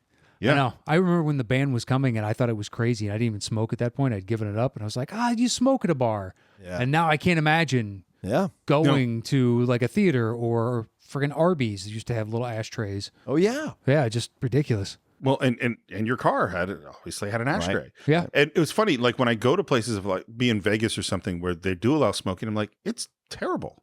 It stinks. You smell like it the next day. Yep. It's like it's all there. But I don't know. It ages you. And the Duke has some problems with the smoking. Why are you doing this? Cigarettes are killers. Put it out. Again, he's poking at him. Put it out, Jack. Yeah, put it out. Put it out. And I love there's a moment where it looks like he's putting it out. He doesn't put it out. I thought you were putting it out. No. Yeah. It's perfect. And then if it's not poking about the cigarettes, he goes, when we change buses in Chicago, why don't you look up your wife and your dog? It'll be good for you. Why don't you mind your own business? And he gets poked and he reveals a little bit more. Why? Yeah. Just to get you off my back, I'll tell you why. She married a police lieutenant, and I'm not very popular with the Chicago Police Department, okay? Why aren't you popular with Chicago Police That's Department? a whole other... What, do we know each other? Why? Why? And he's going to ask that question over and over. Why aren't you popular with Chicago Police Department? Something that really doesn't concern you. She hurt you, Jack? Yeah. And I love this. I'm sorry. What are you sorry about? I'm sorry you're hurt. I'm not hurt. You just said you were hurt. I'm not hurt. You just said you were I hurt. didn't say I was hurt. You said I was hurt. I asked you if you were hurt, and you said, yeah, I'm hurt. That's because you made me say. You're starting to put words in my mouth. Jack, you're a grown man. You have control over your own words. You're goddamn right I do. So here come 2 words for you. Shut the fuck up. That's a perfectly constructed joke. And then, of course, because Yaphet Kotto is always one step behind, he finds out that Walsh is on the bus. They say we're going to let Marvin go. And then we're still on the bus, and now he's talking about chest x-rays and secondhand smoke. And again, he asks, why aren't you popular with the Chicago Police Department? We're back in Vegas with Jimmy Serrano, and he gets visited by Sidney. Philip Baker Hall. Who's great, and obviously has some concern about what's going on with the Duke. He's the mob lawyer. But Serrano's like, everything's taken care of. We're all good, because the bus is pulling into the station, and a whole bunch of snipers are setting up to take it out. And the FBI pulls up. Just as people are starting to come out of the bus, and out come Jack and the Duke, and Alonzo goes, remember me? And he puts on those sunglasses. He says, hey, Agent Foster Grant. Do they still have Foster Grant glasses? I don't think so. I don't think that's a brand. No, I think that died a long time ago. So and then those snipers, man, they open fire. Yeah, it was weird. That was a weird thing, right? Yeah, it doesn't make sense when you watch it. You're like, at that point, all of you can walk away, and no one's going to be upset with you. Why do you there's fire? like 50 cops here. Yeah, why is this a suicide mission? Well, and they're shitty snipers. Yeah. I mean, they're like, oh yeah, they hit like no one. Especially when the 30 FBI yards just away. opens up and they have revolvers, and like 3 of those dudes die. Yeah. But it does create enough of a distraction for Jack and the Duke to run away, goes over a wall, starts dragging him away. And Jack jumps into Alonzo's actual car, puts on the siren, and they drive away. Yep. And in the car, first of all, there's the Duke realizes that those are Serrano's people, and they're trying to kill him. And then he sees some paperwork, and he sees that, wait, Alonzo has a bug on Eddie's phone, and that's how the FBI has been figuring out where they're going. Leaves the glasses on the steering wheel. Again, we get the sunglasses joke. And now our morons get to call Jimmy and tell him that it didn't happen. And this is the scene you were talking about with the shadow boxing. Yeah. That is just so great. Yeah, because they're like, oh, it all went to hell. The one guy is like, everything went nuts. And the other guy is literally just, it's such good comedy. And guy hardly says a word. Yep. And now we're back to Jack's wife's house. I can't believe this. I haven't seen either of them in 9 years. And the first thing out of my mouth is going to be, can I borrow a few $100? I have a feeling this is going to be very good for you. Person that answers the first is a kid. Who are you guys? I'm your mother's ex-husband. And, of course, now we find out that they're on the news. She knows about him. He's in big trouble. And he comes inside and he says, I want to borrow some money. And the kid is looking at Charles Grodin and goes, you don't look much like a criminal. I'm a white-collar criminal. Yeah. It's a great little aside line. It's great. The actress here does a really nice job. She's great. It's literally one scene. Yeah. And she her does and the little girl that's about to come. Yeah. She's excellent The girl's too. great. Yeah. Yeah, because and it's like Ted, who's the lieutenant, is going to come home, who's now a captain. And now we hear more. It's like, oh, well, I'm sorry, I don't have enough money to bribe him right now. Right. We get a sense of, which really makes me wonder about what is this story? Yeah. Like, she left Jack to marry a guy that was on the take? And did she know? And how did all this happen? Yeah. They took it for Jack had to split town. Yeah. And she had to stay for whatever reason and was forced to live there and raise their daughter. And this guy was making good money. He was on the fast track. He was going up. It provides security. Yep. Everybody else is on the take, and we all know it. So why don't you? It is Chicago, for Christ's sakes. Yeah. And the balance is great, which is that she doesn't want to be lectured by him, but she is sympathetic with him, and he does want to be nice to her, but he is also angry at her, and they're both kind of trying to make it through this. And then, of course, In wants the daughter, and this scene with the daughter is great. So good. This is where you see, I mean, I don't know if you're aware of the fact that De Niro is a really good actor. Yeah. Yeah. He's good. This is what cemented it for you? This is when you finally went, this guy's got something. I think he's got some talent here. You know, I saw him in some other things earlier, but this is next level right here. They have a really nice scene. Hi. Denise? You got so big. And I just think about, like, you left your kid? You haven't seen your kid for 9 years? Well, this is what's interesting about acting, too. Like, this scene, that little girl is fantastic. Mm-hmm. She did maybe 1 or 2 movies after, and then never again. I couldn't place her. What were the other 2 movies, you know? No, not at all. I was looking it up when I was watching the movie, and she was heralded out of Broadway. She'd won really? a drama. She'd been nominated for Drama Desk Awards at 15 years old. Hmm? The wife who plays the wife, she's been working steadily ever since. It gets 2 or 3 episodes every year on shows. So I was watching how I was like looking these people's IMDb up, because I'm always amazed that people will come in and do a solid, great work in these small little scenes with not a lot of time on screen. Yet they help to humanize the main character so well. Yet they don't go on to do these things over and over and over again. And I always wonder about their stories. And so it's my own thing. That ending between the two of them when they're outside the car, and she brings him money. Yeah, she brings him the money, and now knowing, having seen the full arc of the movie, and to see his refusal of it, you can see the pain within him. And she doesn't understand why I had to leave. I was forced out. It was for your own safety. Yeah. And you're too young to understand that. I can't take your money. Like, God, I love you for the fact that you're so giving right now, because your only worldview is I left and I'm a shitty person. Right. And you're not wrong. You just don't know the full scope of the situation here. And they carry that out like... Because I missed that the first time, because you don't understand the subtext until the reveal later on. So watching it a second time, you're like, man, that's some fucking great acting right there. It really is. Yeah. Isn't much. About $180 babysitting money. Sweetheart, I can't. Take it. I can't.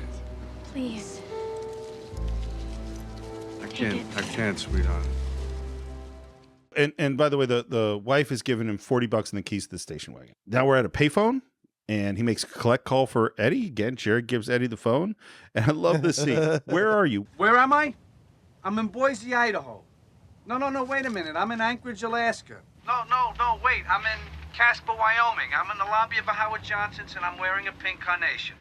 And Eddie's like, what are you talking about? He goes, no, I'm talking to those other guys. Let me describe them. There are a couple of guys in a van, and they're constipated, and they smell of coffee, and they got lots of BO, and they've been sitting in the same place.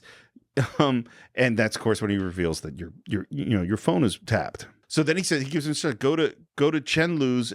They can't run a tap that fast. He runs over to Grand Central Market. Jack calls him. He says, wire $500 to the Western Union in Amarillo, Texas, and they're driving now. Of course, then who does Eddie tell to wire the money? But he tells Jerry, who we know is selling him out to the mob. Right. So we know the Amarillo news is going to go around real quick.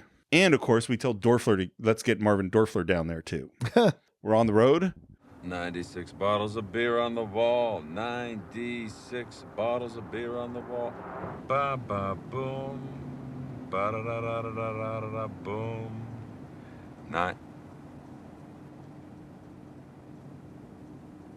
93 bottles of beer on the wall. Have you ever sung 99 bottles of beer on the wall on a road trip? No. Yeah. Really? In Catholic, the CYO stuff, you'd take those trips, you would do that in the buses. It was the worst. I love it. What Catholics, they still have a drinking song. I'm Catholic. So makes a lot of sense, you know? You know. Yeah. It's weird. There's a lot of impermissible things in Catholicism, but drunkenness, that's not really one of them. What number did you get to? Well, I remember going over what? starting over again. Like, oh my God. Yeah, these trips would last quite some time. We sang it on like Boy Scout trips. Yeah, that's what I'm talking about. But we only got to like 85. Oh, jeez. Where were you going? Because the novelty wears off. Because the song is boring and stupid. Oh, well, sure. Oh, I see what you're saying. You mean where you'd stop? We'd stop. Oh, no, they wouldn't let us stop. Oh, yeah. Oh, no. Oh my God! After we finished, and we got down to none left. Yeah. If they went, hey, 99, Yes, literally, that's exactly I'd be what happened. Searching for a gun that doesn't exist.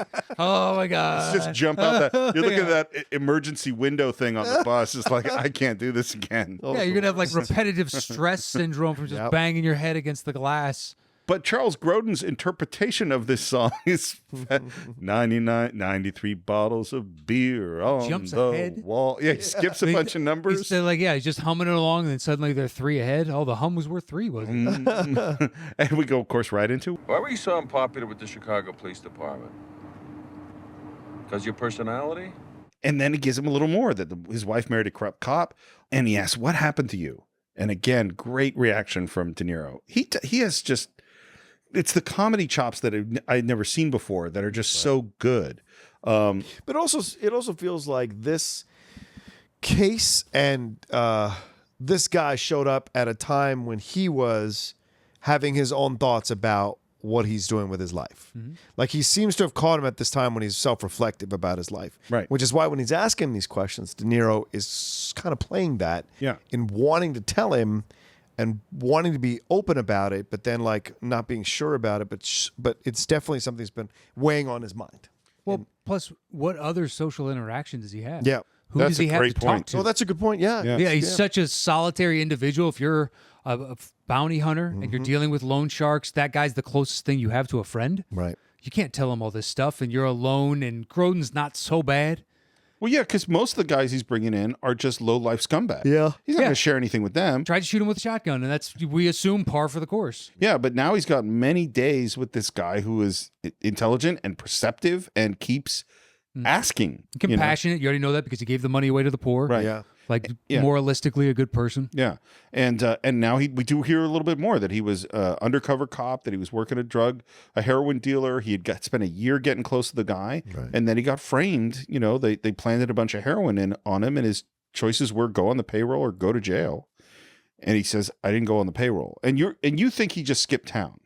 That's what I assumed. He just I'm skipped never town. sure. I think you're right. I think that seems like a good explanation for what. Because there's never any, I spent time in prison. He doesn't seem fully disgraced because the cops are still interacting with him. Yeah. Whereas if he had done time, I think it'd be bounty hunter and going into a police station would be kind of difficult just from the. Yeah. Because they're you're already right. breaking his balls in that first one. He's like, I think, was it the snack machine was broken the Yeah, other day? right, that right, kind of thing. So if he had been in jail, they don't even make that joke with him. It's just, fuck you. I think you're right. And the next thing, of course, he does is check his watch. Did you get yourself a new watch? Tell you when I know you better. And I love Grodin's response, which is sort of, You know me better. When are you going to get to know me better? I'm get to know you better. You're not going to get to know me better. Shut up. That's what I mean. because De Niro doesn't ask him any questions. Right. We're into a diner. It's breakfast. Grodin asks, how much money we have left? And De Niro puts the money on the table. And we look at it's not a lot of coins. No. This is great. But he did use the money to buy cigarettes, which he's smoking inside. And the waitress comes up. How much is the coffee? It's 53 cents. How much is tea? 53 cents. And then there's this amazing pause. And he looks down at the money and he looks up at her and says, Love tea. I think this is the funniest moment in the movie for me. Oh man, that's a good I just moment. love because what is he thinking about there? Right. They both cost the same. He's looking. What is he calculating? If you watch that scene, I think he's improvising because you catch the actress look to her left past De Niro. Oh, really? Which is looking at the director, going, "Do I keep going?" And he's probably going, like this and playing along with it. You can catch. It's a quick glance, but she goes. And then does it. Yeah, I have It's to go so back great. and rewatch for that. It's so great. It sounds like, by the way, with Grodin and De Niro, it's not that there was a lot of improv, Right. But there was a lot of they were in the hotel room running lines with Brest and Gallo there and ad-libbing there and then incorporating that. And the script was being rewritten just constantly as they're going. Right. So they're not just making it up on the set, but a lot of this is coming from their, playing. And I love too that she tells him about the special, which is chorizo and eggs, and there's just a long description about what that exactly means. Chorizo? It's a Mexican sausage. It's just all brilliant. But we find out that in 9 or 10 minutes we're going to go over to Western Union. You can have anything you want. What does he want? Chorizo and eggs. And I love this is the first time that I think he calls him John. You know, John, you're in this mess because you're in this mess. I didn't put you in this mess. You understand? Yeah. If you had left Jimmy Serrano alone, this wouldn't be happening. And this is the first time we hear that actually he had more of a plan. He had a way out, which is that he was going to copy all of the information on all the transactions, whatever, onto some disks, which of course at the time were floppy disks. And then he would have leverage over Serrano because he could wipe him out and all of the bad guys, but he got arrested before he had time to do that. And that's a key, piece of exposition that gets thrown out. And Jack's response is, why didn't you just leave him alone? And he goes, why didn't you leave the heroin dealer alone? Yeah.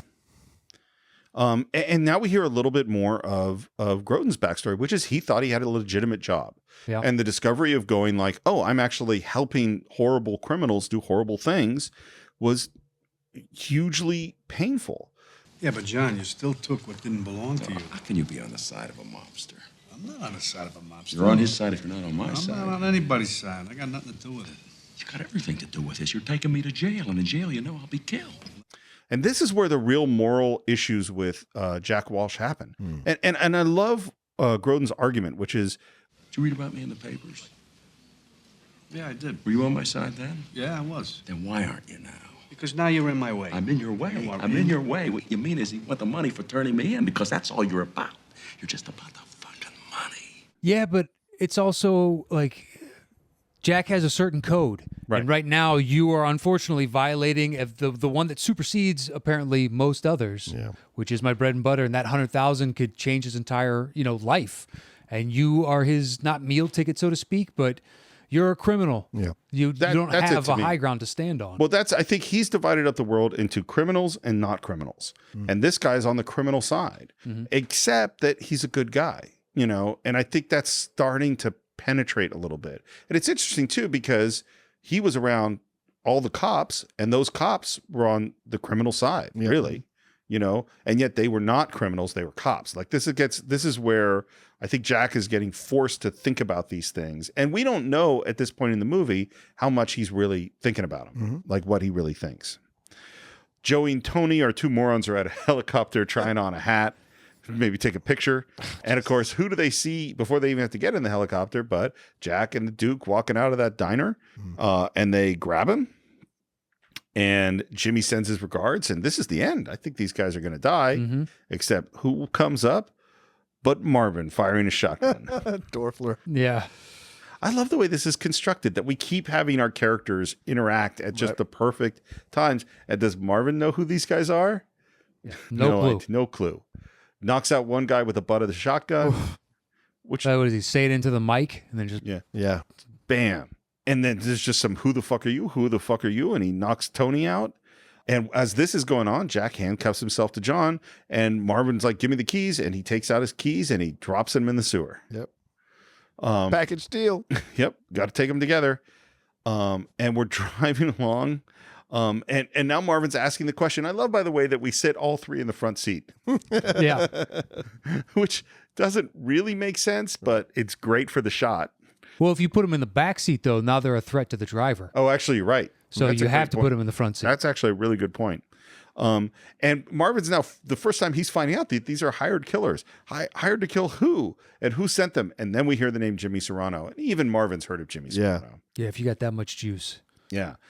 Regular civilians have heard of Jimmy Serrano at that point. And while they're arguing what should show up, but there's that helicopter. And they're opening fire at them. And there's a great reaction, particularly from Grodin with, You guys are the dumbest bounty hunters I've ever seen! I love that he's kind of smiling through this whole thing. Uh-huh. What does he say? You couldn't protect a... He says you couldn't deliver a bottle of milk. You couldn't deliver a bottle of milk. Oh, my God. They're just screaming at each other. God, I paused the movie. I was laughing so hard when he said that. And then, of course, they think, oh, we lost the helicopter. Yeah. It was that easy. They just slipped them. To which Grodin's response is, Oh, I'm sure we're completely safe. and there's the copter. And then we go off road, get out of the car, and they ask the Duke, "Are you all right?" "Oh yeah, I'm really enjoying it." He's great. He's like, someone compared him to sort of the Jack Benny sort of slow burn, Okay. that underplayed, and really Charles Grodin's just a unique, totally unique kind of voice, I think. And it makes me sad that there weren't more things. Like this and Dave are the two movies. Probably by his choice. Maybe. He did a lot of theater. I know that. Like him and Brooks. You're right to say Brooks earlier, Albert Brooks. I They're am from right the same to it, but school of comedy. you said it. Excuse me, gentlemen. It was me. Oh, sorry. you said it. You're attributing him, and he's attributing you, and I'm over here going, I'm the one that brought up the brilliant point here, guys. We're you know what? we know how to 7.5%. Oh, sorry. We're dummy We know one how and to dummy two. disrespect a guest. That's in this, right. in this Exactly. You show. guys built me up, and now you're just stealing my good points from earlier. That's how we do it. That's how you do it with stand-up comedy. You were right, sir, to say Albert Brooks. Give you full credit. That's fine. He's very much from the Brooks school. It's that underplay. Everything's underplayed. There's also a specific type of humor. Yeah. That doesn't, I mean, it could translate, but it's harder to just pure dry. And you have to have the right person to do You do, and the right role. Yep. I mean, look at Chevy Chase. It is nothing but dry, and in the wrong role, it's the worst. It is the worst. Even in Taxi Driver, Brooks has those moments. In Taxi Driver, he has those moments. Thank God, because otherwise that movie gets rough. Yeah. And Jack's asking for a gun, and there's some resistance there. Eventually, Marvin gives him a gun, and what does Jack do next? Uncuffs himself. Yeah. Because he threw away car keys. Yeah. Always check the evidence. Evidence, that's what it was. Yeah. And now they're opening fire on the helicopter, and Grodin goes into the river.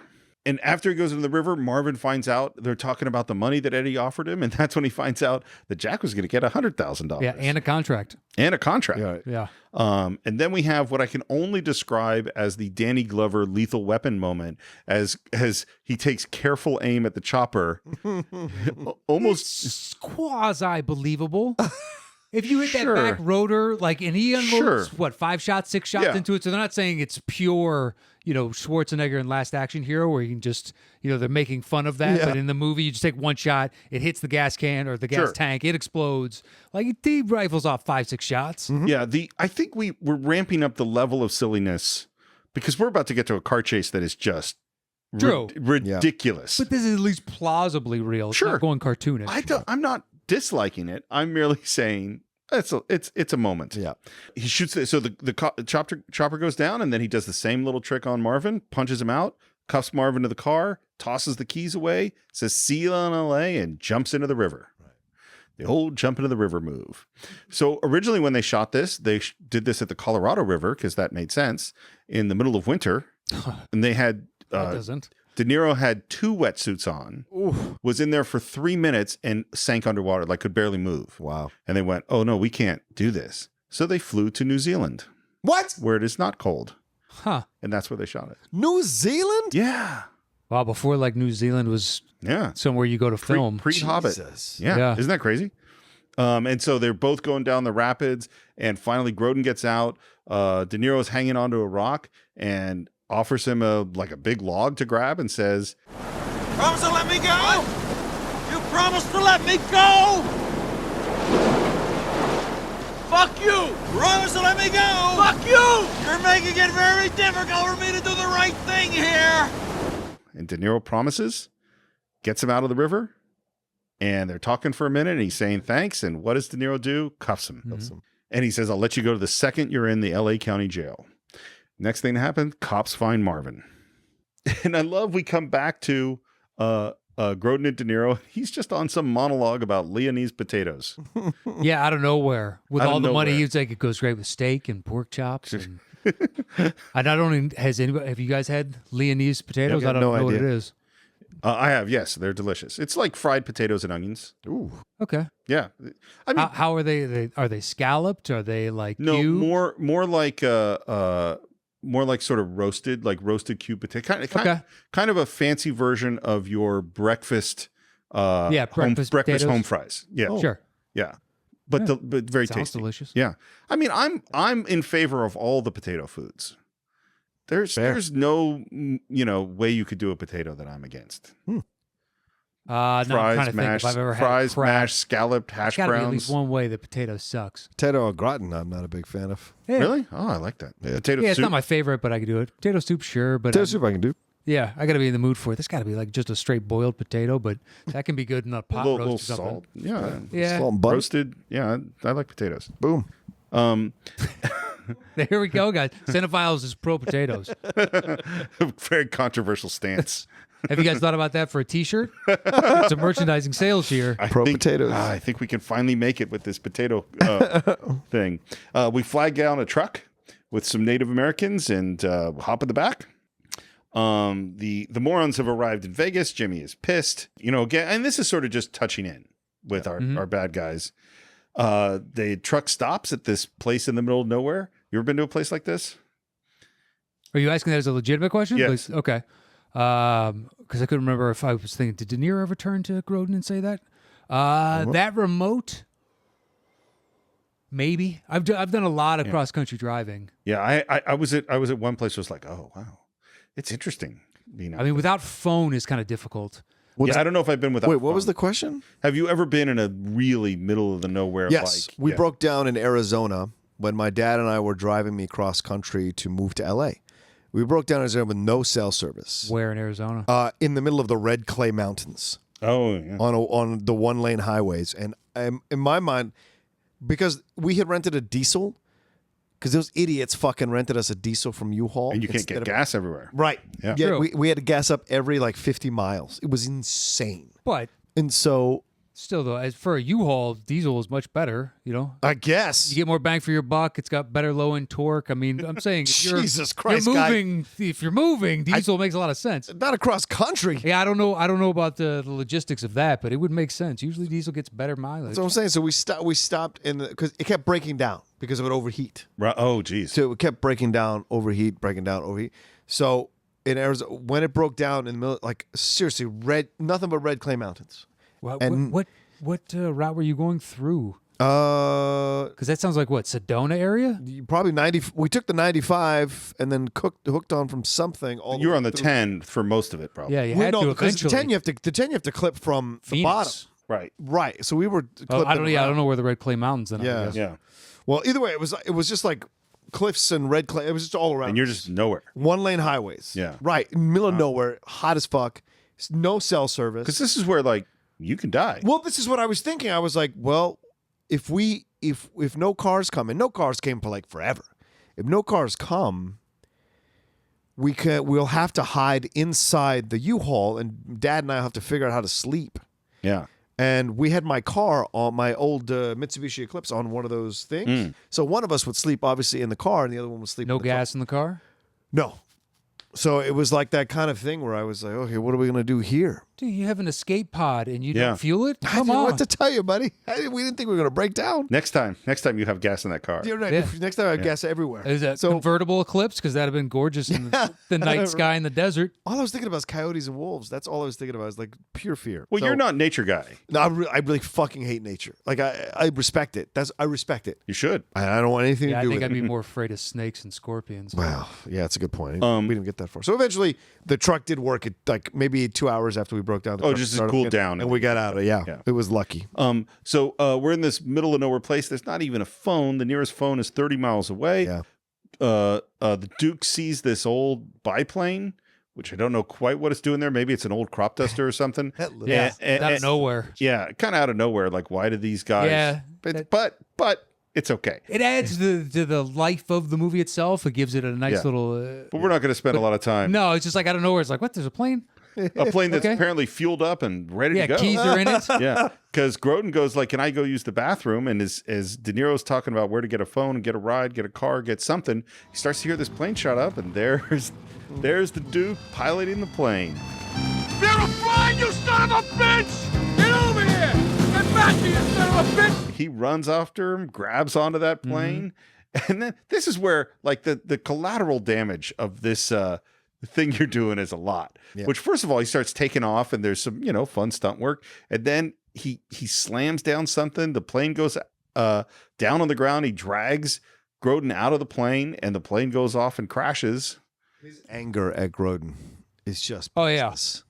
Well, and then is the start of the "you lied to me." Yeah. Yep. Oh, you lied to me first kind of thing, back and forth. Well, because this is, to be really clear, he lied about being afraid of getting on the plane, and now it ends up that he's a pilot. He withheld certain information he didn't feel was pertinent. Right. Jack pulls a gun and steals the truck. Yeah. And offers the Duke's probably very expensive watch in trade, but stealing my thing and giving me something expensive in trade is actually still stealing my thing. Well, especially in that remote, there's no phone. There's no phone. There's no, I kind of need that truck. and now we do get into this. You lied to me first. No, you lied to me first. Jack, let's be fair about this. You lied to me first. At the river. What? At the river. Before... Oh, get the... At the river. You lied to me first. You got some fucking nerve. No, you lied to me first. You lied to me first. Yes, I lied to you first, but you had no knowledge I was lying about my fear of flying at the river when you lied to me. So as far as you knew, you lied to me first. And I'm totally glad, because I never thought of that. But of course, you're right. Yeah. Jack Walsh lied to him lies first, yeah. He said he was Alonzo Mosley for the FBI. That is the first lie. True. And then we get this great moment. He's starting to talk about his ulcer. You know why you have an ulcer? Because you have two forms of expression. Silence and rage. De Niro's reaction in this moment is so brilliant, because what you see is the silence and rage simultaneously, and going through all this whole thought process and then choosing to say nothing. It is perfect. And given the way that we saw him have a dust up with his wife earlier, that seems like a fight that he's had before. And it's just like his instant reaction is to blow his kettle. That's who this guy is. Yep. And they got no money. He needs to get some food. And the Duke goes, "You get me to the next town, and I'll get us the money. I'll take care of it." And we're outside some corner bar. He asked for the FBI badge. He asked to get uncuffed. And there's this moment of like, "You want to eat?" And she's like, "All right, whatever. You fuck with me. And you'll hit me on the head and drop me in a thing. It diffuses the situation entirely. Like, I get it. Yeah, De Niro's smirking. He's almost like excited to see what this guy's going to do in this moment. They walk inside. Who's in charge here? He's perfect. He does this so well. This is the funniest scene, guys. I don't know what you're lying to yourselves. It's great. This is the funniest scene when he walks in and I love it. He's walking and he's slowly surveying and he stops, and De Niro's a bad actor because he doesn't act. He's a bounty hunter. Right. And he bumps into him. He's like, "Oh shit, sorry," kind of thing. And he's just looking around and gives him a little look, and he goes right back into character. Fucking the litmus configuration. Yeah. And De Niro's like, "Oh, I'm trying to." Yeah, he screws it up, and he's like licking his thumb. This is a bad one. I love that this is the bad one. Because what we're doing, for those of you who have not watched it, is Duke is pretending to be Alonzo Mosley, FBI, and that he is looking for a counterfeiter and sends De Niro around the back to open up one guy opens up the register, and all the little beats he does. Now you take one step back. Now you open up the register. Well, to open with, has anybody used any 20s here in the past couple hours? 20s. Not like hundreds, or somehow like at the end when he actually shows thousands, and I've never seen $1,000 bill up close. I know we used to print them, but we stopped a long time ago. 20s though is so great, because of course the answer is yes. Yes. So oh shit. Yeah, that's shit. it. I think this is it. And he looks over like what some old guy sitting at the bar. That's an improv. It has to be. You see any suspicious people around here? You seen any suspicious looking characters around here? No. Do you live around here? Yeah. But the wait between have you seen these suspicious people too? Do you live around here? You're just kind of looking at them for a little while, looking around. Do you live around here? Kind of thing. It's unnecessarily long. Well, the slowness of what Grodin does, that's why I go back to like, I didn't want to see Robin Williams in this part. Yeah. Because he wouldn't do these things. He The can't. subtlety of it. Yeah. Or patience. even like they ask him who passed this $20 bill. Was the guy 6 feet? 6'5". Dark brown hair. Light colored. Sounds like our man. That's him. Sounds like our man.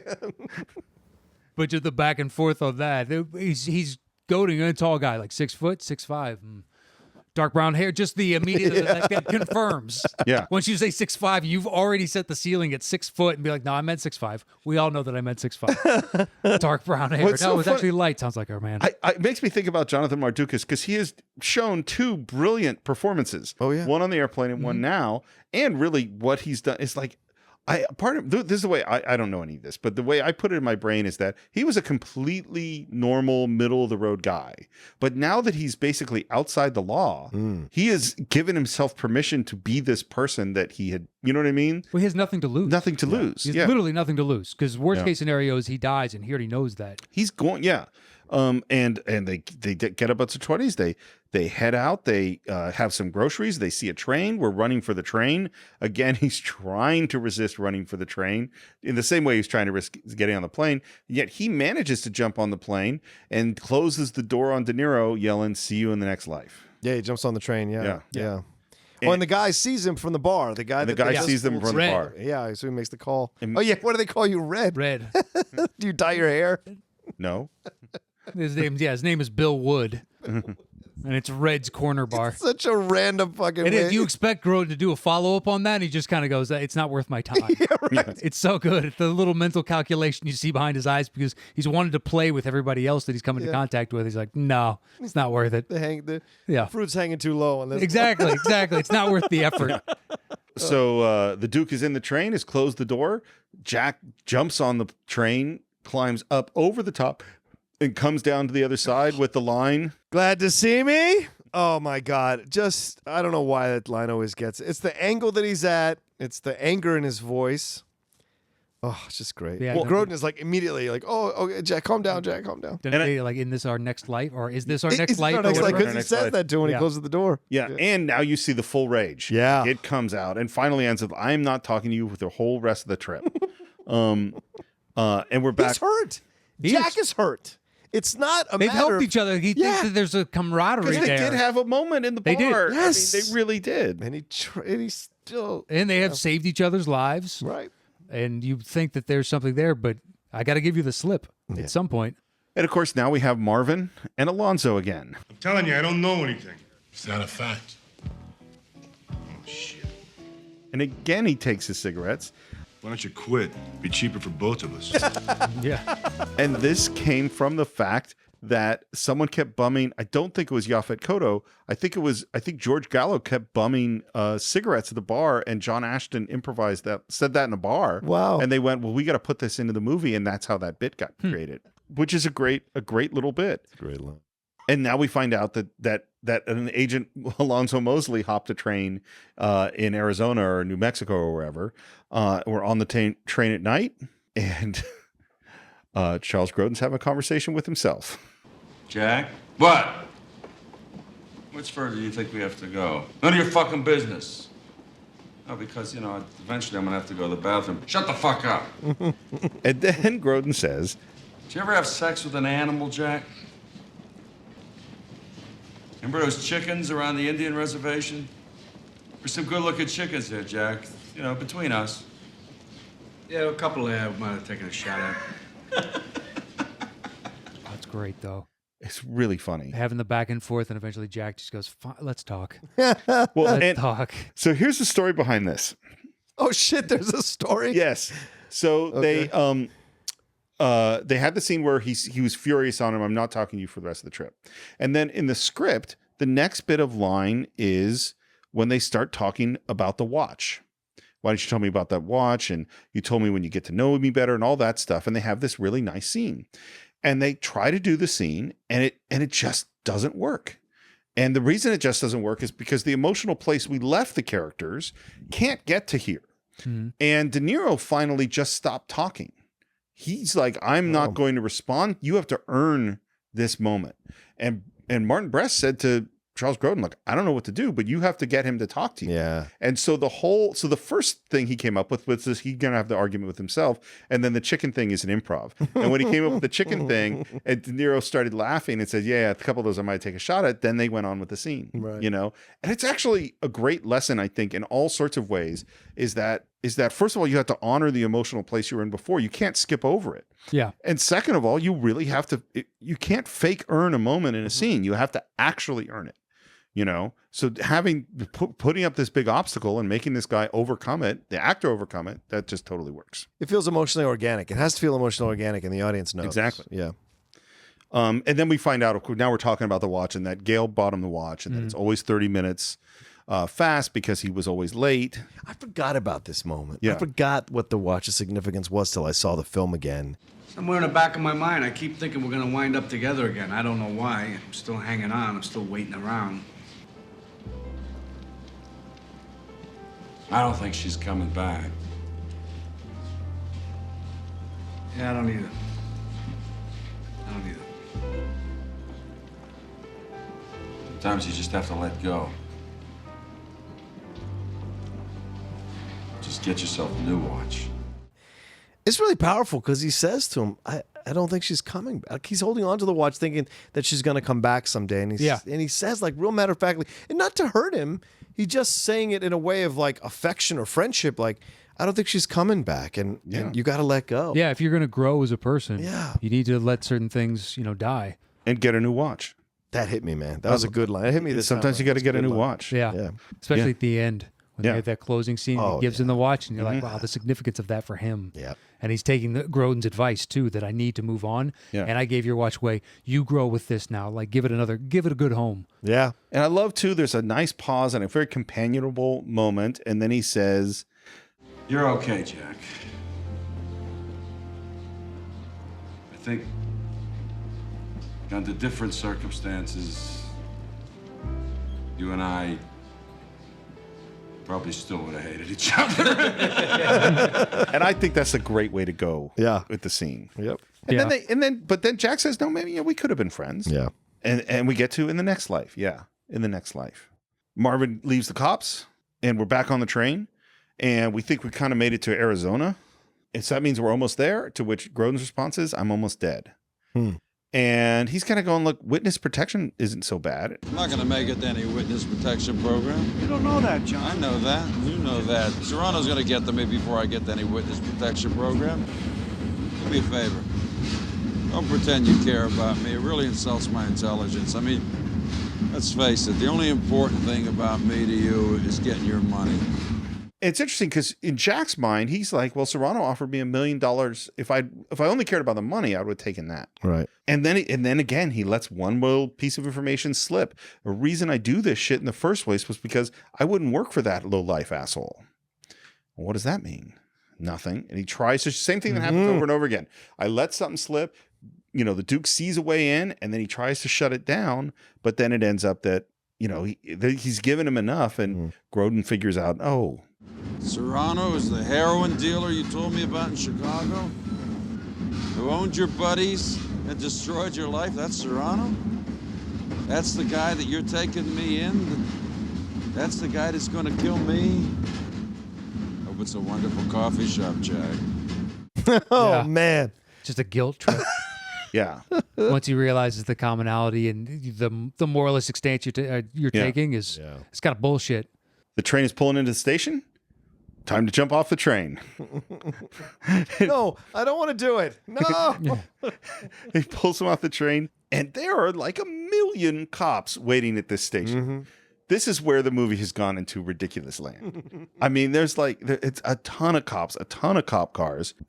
But I go the other route. If the wife already knows about him in Chicago, these small town, whatever, that's probably the locals, the county, we got the FBI, we got everybody just like, this is the best thing going right now. Right. We're going to divert all our resources to this. That's what I always took it as. It's just like, sure. It's not like it's downtown, LA or something. Sure. Well, and this is the thing too, is like, the truth is once you have helicopters, it's sort of, you don't need 100 cop cars to know where somebody is. You can just see them. And of course, who's going to, else pulls up, but Marvin pulls up. And then I love the little bit of dialogue again where we're walking away from the train. Trains have regularly scheduled stops. The reason for that is, because people plan to get off the trains when they stop. And that's how generally people do it. They don't throw each other off the trains. That's the purpose of having stops. Jack hotwires some truck, which is a great truck with a sawed-off top. He's committing a lot of crimes to get this guy. Yeah, he is. Numerous. Yeah. And we get in the truck. We're going to get to the nearest airport. They're driving along, and then we see a cop car. And then another cop car. Oh, shit. And then Alonzo gets the radio call that they're near Sedona, which I've been to. It's a very beautiful area. Looks like they've been spotted around 35 miles south of here near Sedona. There are officers in pursuit. Let's take the chopper. Marvin sees all the cop cars pull out. What's going on here? And Jack is dodging cop cars, 3 cop cars, 4 cop cars, helicopters coming, a fleet of cars is coming. Jack is driving through traffic. John is screaming. God damn it, I don't like this! John gives him this amazing, amazing dirty look. Marvin's just following that line of cop cars. Jack stops in the middle of the road. Cars and helicopters coming from in front of him, from behind him. Drives into the woods.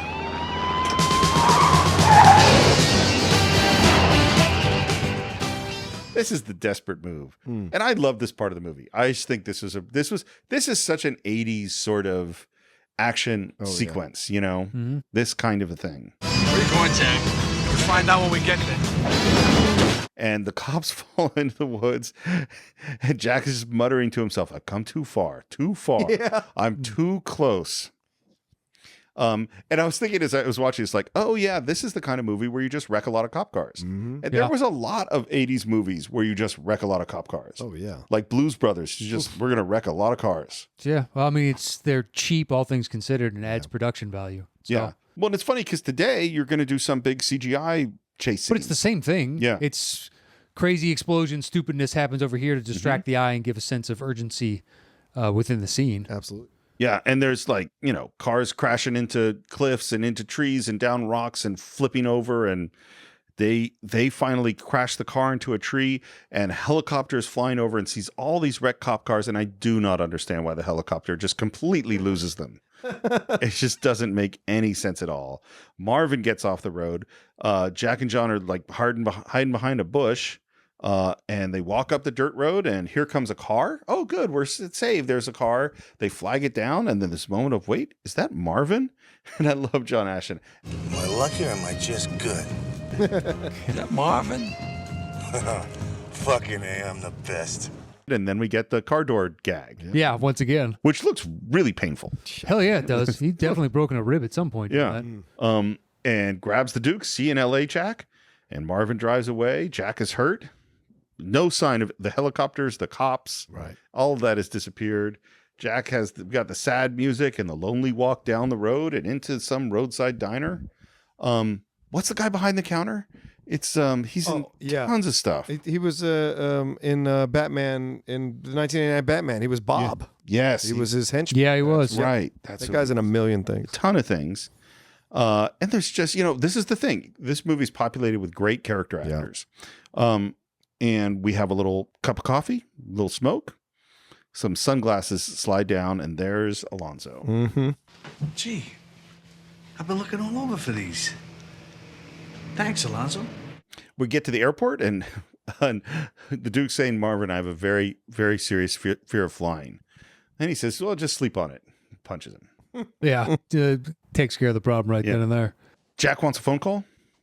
Calls Jerry, put Eddie on. This better be good news, fucking Jack, because you got 5 hours left. No, it's not, Eddie. I'm calling to let you know, though, that you're a dead motherfucker. You understand me? Wait a minute. You put Marvin on this case, you fucking piece of shit. You fucking deceptive! You vermin, you serpent! Are you fucking done yet? You slime ball in the sea of pus! What? He's just yelling at Eddie. Eddie, what are you fucking talking about? Look, you got 5 hours left. Can you bring the fucking Duke in, yes or no? I thought he's bringing him to you. I just talked to fucking Dorfler. He don't have the Duke. What? Where's the fucking Duke? Hello? I'll talk to you later. And this is when suddenly something clicks. Wait, I thought Dorfler was bringing him in. Jack hangs up, thinks, looks in his pocket, finds the matchbooks that he got given by Tony, who's moron number one, calls it, asks for Tony. Tony Darvel there, please. Who's calling? Marvin Dorfler. Marvin. Everything's still on schedule, pal, isn't it? So Dorfler's working for you guys. And now Jack's starting to have a plan. So what the fuck you telling me for? What am I telling you for? I'll tell you what I'm telling you for. I got some of the Duke's belongings, that's why, including some computer disks that have every last detail of Serrano's businesses and his money laundering operations, everything. And if I don't get the Duke back in the next 2 hours, I'm gonna turn those disks over to the feds. Meet me at McLaren Airport, which is Las Vegas, and you give the Duke and I give the discs. And now he tells Alonzo that he wants to make a deal. What would you do if I could deliver you Serrano? What do you mean deliver? For starters, conspiracy to destroy government evidence. What government evidence? Will you let me take the Duke back myself and collect my money? And I love that the music hits then, because that tells you that Alonzo's already going to agree. Tell me more. Well, I'll have to tell you on the way because we got to be in Las Vegas in 2 hours. Marvin's got a great idea in the motel. He hands a nice USA Today or something to the Duke, takes a picture to prove that he's got him at the right time. And while we're on the plane, and Jack is describing the plan. If he just sets foot inside the airport, he's committed an overt act, conspiracy to obstruct justice. When he shows up with the Duke, you add kidnapping. Anybody packing a gun, conspiracy to commit murder. The fact that it's an airport, and Alonzo, correct me if you think I'm wrong here. I don't want to step on your toes. You can slap an interstate transportation aid, a racketeering rap on him right away as well. And he rolls off a whole bunch of crimes. Yeah. And I love the glee that De Niro does this with, because you can see he was a really good cop. Yeah. And he actually loves this. He's feeling great about this. And Yaphet Kotto's response is, Get a wire on this man. Marvin meets Tony and Joey, our two morons, and he wants to ask for more money. Give me the $1 million now. I'll go get the Duke, and you give me the second $1 million later. And Tony punches him out. Because Why'd you do that? Why'd you do that? Yeah. You lost our only lead. Because you look at the picture, and in the Polaroid, there is the name of the motel that the Duke is at. Yeah, the Blue Angel Motel. That's a really classy place, by the way. I stay there every time I'm in Vegas. It looks like it. Really nice. Well, I like that initial scene when he takes the hostage photo because he's so proud of himself, and he's like, I impress so even myself sometimes. And then you're like, well, you left the name of where you're staying in the back there, genius. So in the original script, they were supposed to kill Marvin. He dies in that scene. Oh, shit. I don't know, because it's one person who I was listening to said the studio had said you can't kill Marvin, and George Gallo, the screenwriter, says, hey, I don't think we can kill Marvin. And Martin Brest said, you're right. We like him too much. We can't kill him. And they said, you have to come up with an ending where Marvin's not dead. And so the whole confrontation that we're about to see at the airport, that's a rewrite. And apparently Gallo was very close to being fired because he couldn't figure out how to include Marvin at the end. Oh, and looking shit. at it now, I can't understand how he couldn't have. Yeah. Because we are arriving at the airport. Jimmy is heard that he's going to make a deal with the Duke, and he is setting up to kill. As soon as he gets the disc, he's going to kill the Duke and kill Jack. Yeah. We have the FBI putting a wire on Jack, who's smiling now because he feels like a cop again. We have the Duke being brought in a limousine. He's at the airport. But we have our first conversation with Jimmy and the Duke. And what's interesting is that this is the first time they've met. So I'm finally in the presence of greatness, huh? The Duke. And then he says, I'm gonna tell you two things. Number one is that you're gonna die tonight. Number two, I'm gonna go home, have a nice hot meal. I'm gonna find your wife, and I'm gonna kill her too. That is scary. Yeah, I always assumed he was going to threaten violating his wife and then kill her. Yeah. That was my expectation the first time I saw it. I guess to give Farina's character a little bit of humanity because this is a comedy after all. Sure, that makes him really sympathetic. Well, but doing the one and then the other Yeah. compounds it to a degree that makes it the individual heinous. Yeah. As if killing isn't already heinous enough. You guys know what I'm saying. It's uber heinous. Jack is waiting in the airport. We got cops watching. We got Alonzo watching. We got mob guys watching.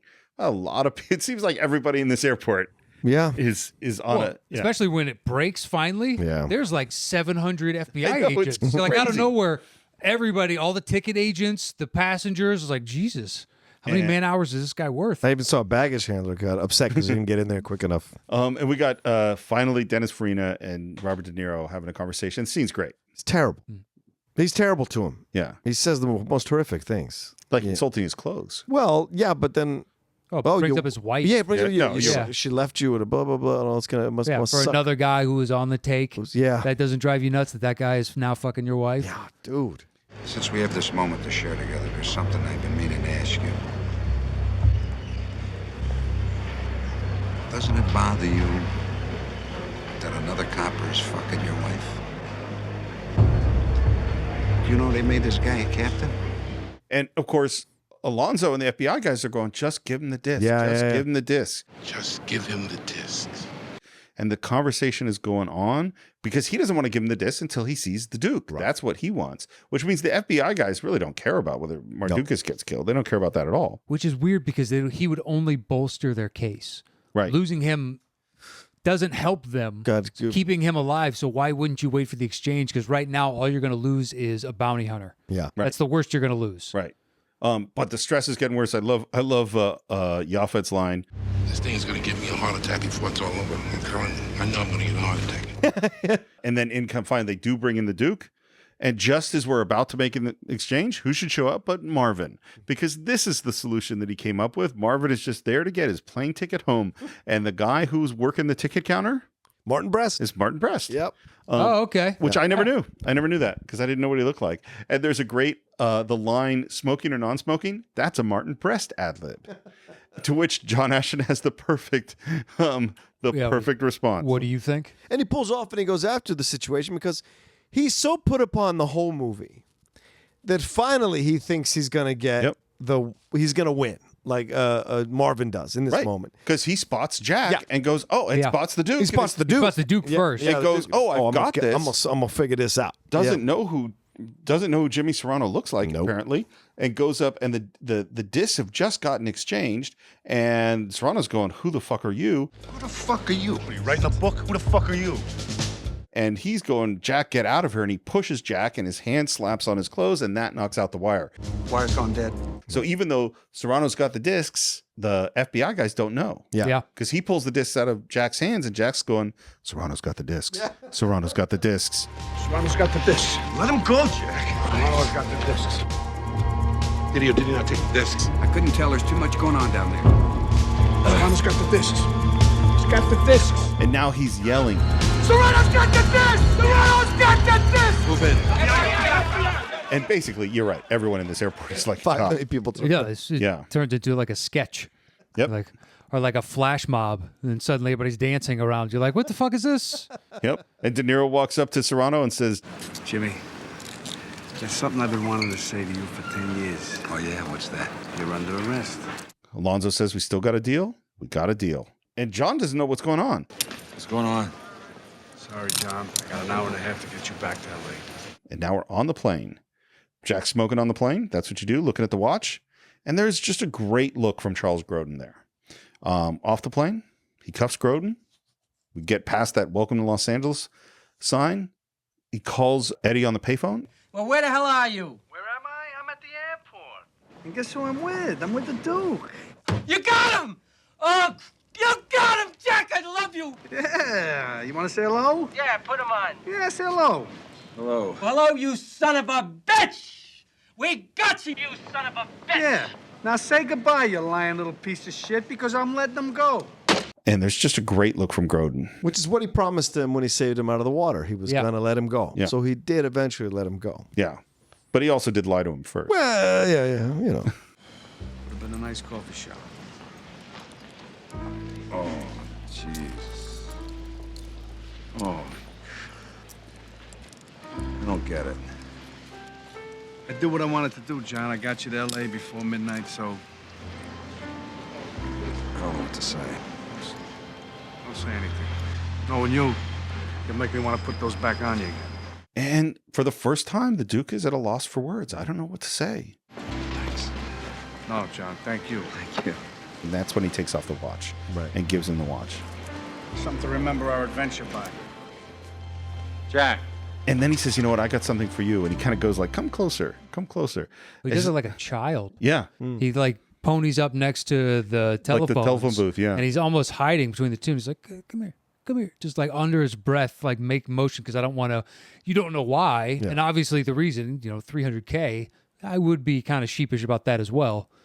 But it's a really nice moment they have between the two of them. And he pulls out this money belt and hands it to him. Which he's had the whole time. Freaking time. Which he said, I have money. Yeah. He did say it. He didn't lie about it. Nope. When I was making my getaway, I thought the FBI was closing in on me. Take it. Take it. I took some traveling money. Take it. Take it. It's not a payoff. It's a gift. You already let me go. You son of a bitch. You son of a bitch. I wish I had money. I know you had money. I didn't know you had money. Yeah.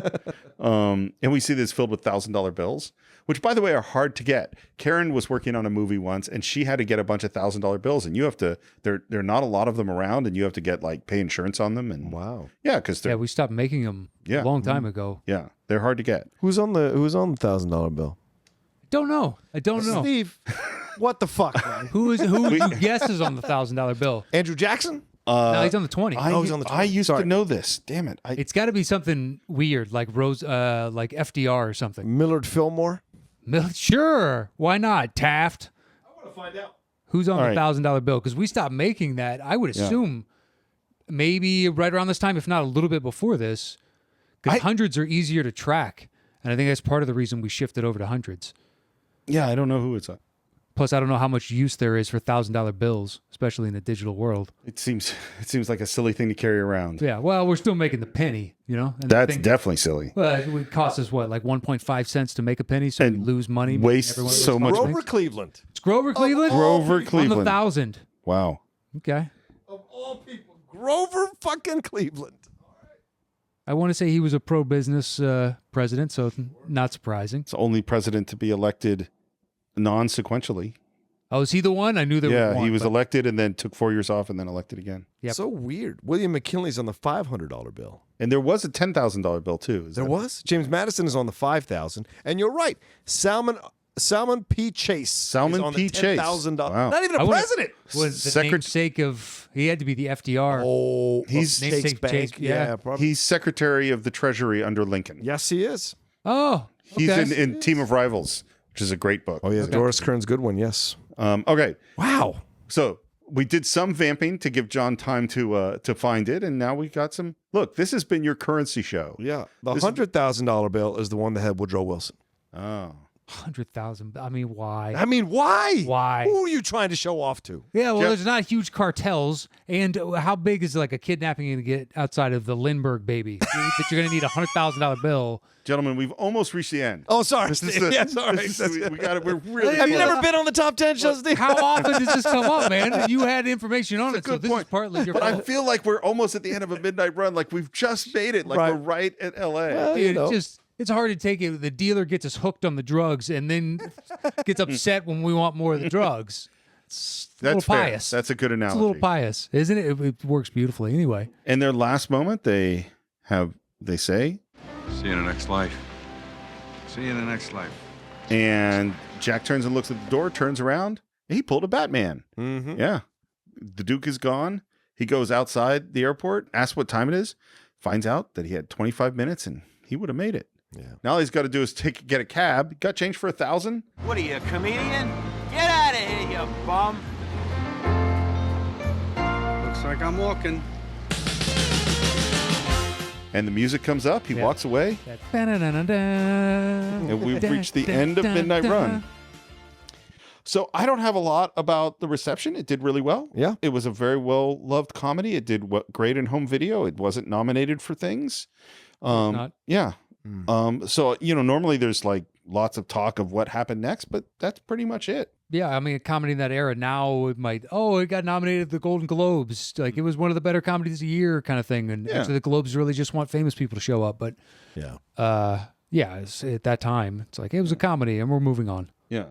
So, John, do you have final thoughts on Midnight Run? Yeah, I would say if this is a hole in your resume of film watching from the 80s, right? 80, 88, 89? Yeah, this is definitely one you need to fill in because it's an enjoyable time and it's 2 hours and 6 minutes. It's not a short film for this kind of film, but it's full of a lot of interesting humor, a really well done script, and some fun acting all around from all the actors in this film. And it's a subtle comedy. There's laugh out loud moments, but they're coming from subtle jokes. They're not coming from big, huge punchlines, which is great. And it's littered with incredible characters, and even the small characters in every scene have life to them, and that's what you would want if you're going to take this trip.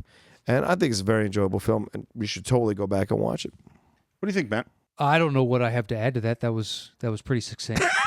I think if they've listened to us, they've heard our radio play version, and it was, it was not bad. There you go. I would hope you would have seen it, or hopefully, like, when people see the title for the show, they actually watch the movie and then listen to It this. seems about split. Sometimes people do. Some people watch go, okay, I know it's coming and watch the movie, and sometimes people wait till after. It's crazy. Yeah. Or maybe it's just a movie you always said to yourself, I don't want to see that, and they hear the discussion, they're like, wow, that movie sounds really good. Yeah. Except for we just literally spoiled the entire thing. Some people are into that. It's weird. Yeah, that's true. I mean, there are so many movies out there that it's inevitable that some of them are going to get spoiled. Yeah. Well, and once a movie's literally 30 years old, which is this one. Oh, and this is actually the 30th anniversary. I hadn't been thinking about it. Wow. For me, it's funny. We've on the show for a while. We've done some heavy movies lately.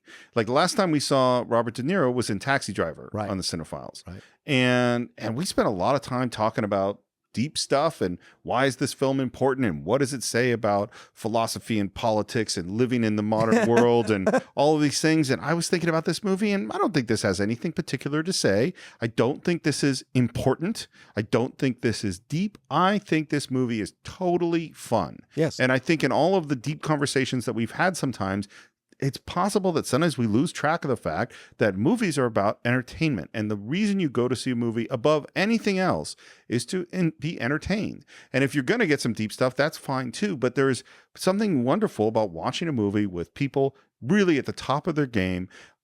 Great comedy chops being showed by Robert De Niro, an unbelievably funny performance from Charles Grodin, an incredible cast of supporting actors, a score from Danny Elfman I loved, and a movie that is actually just a really, really fun ride.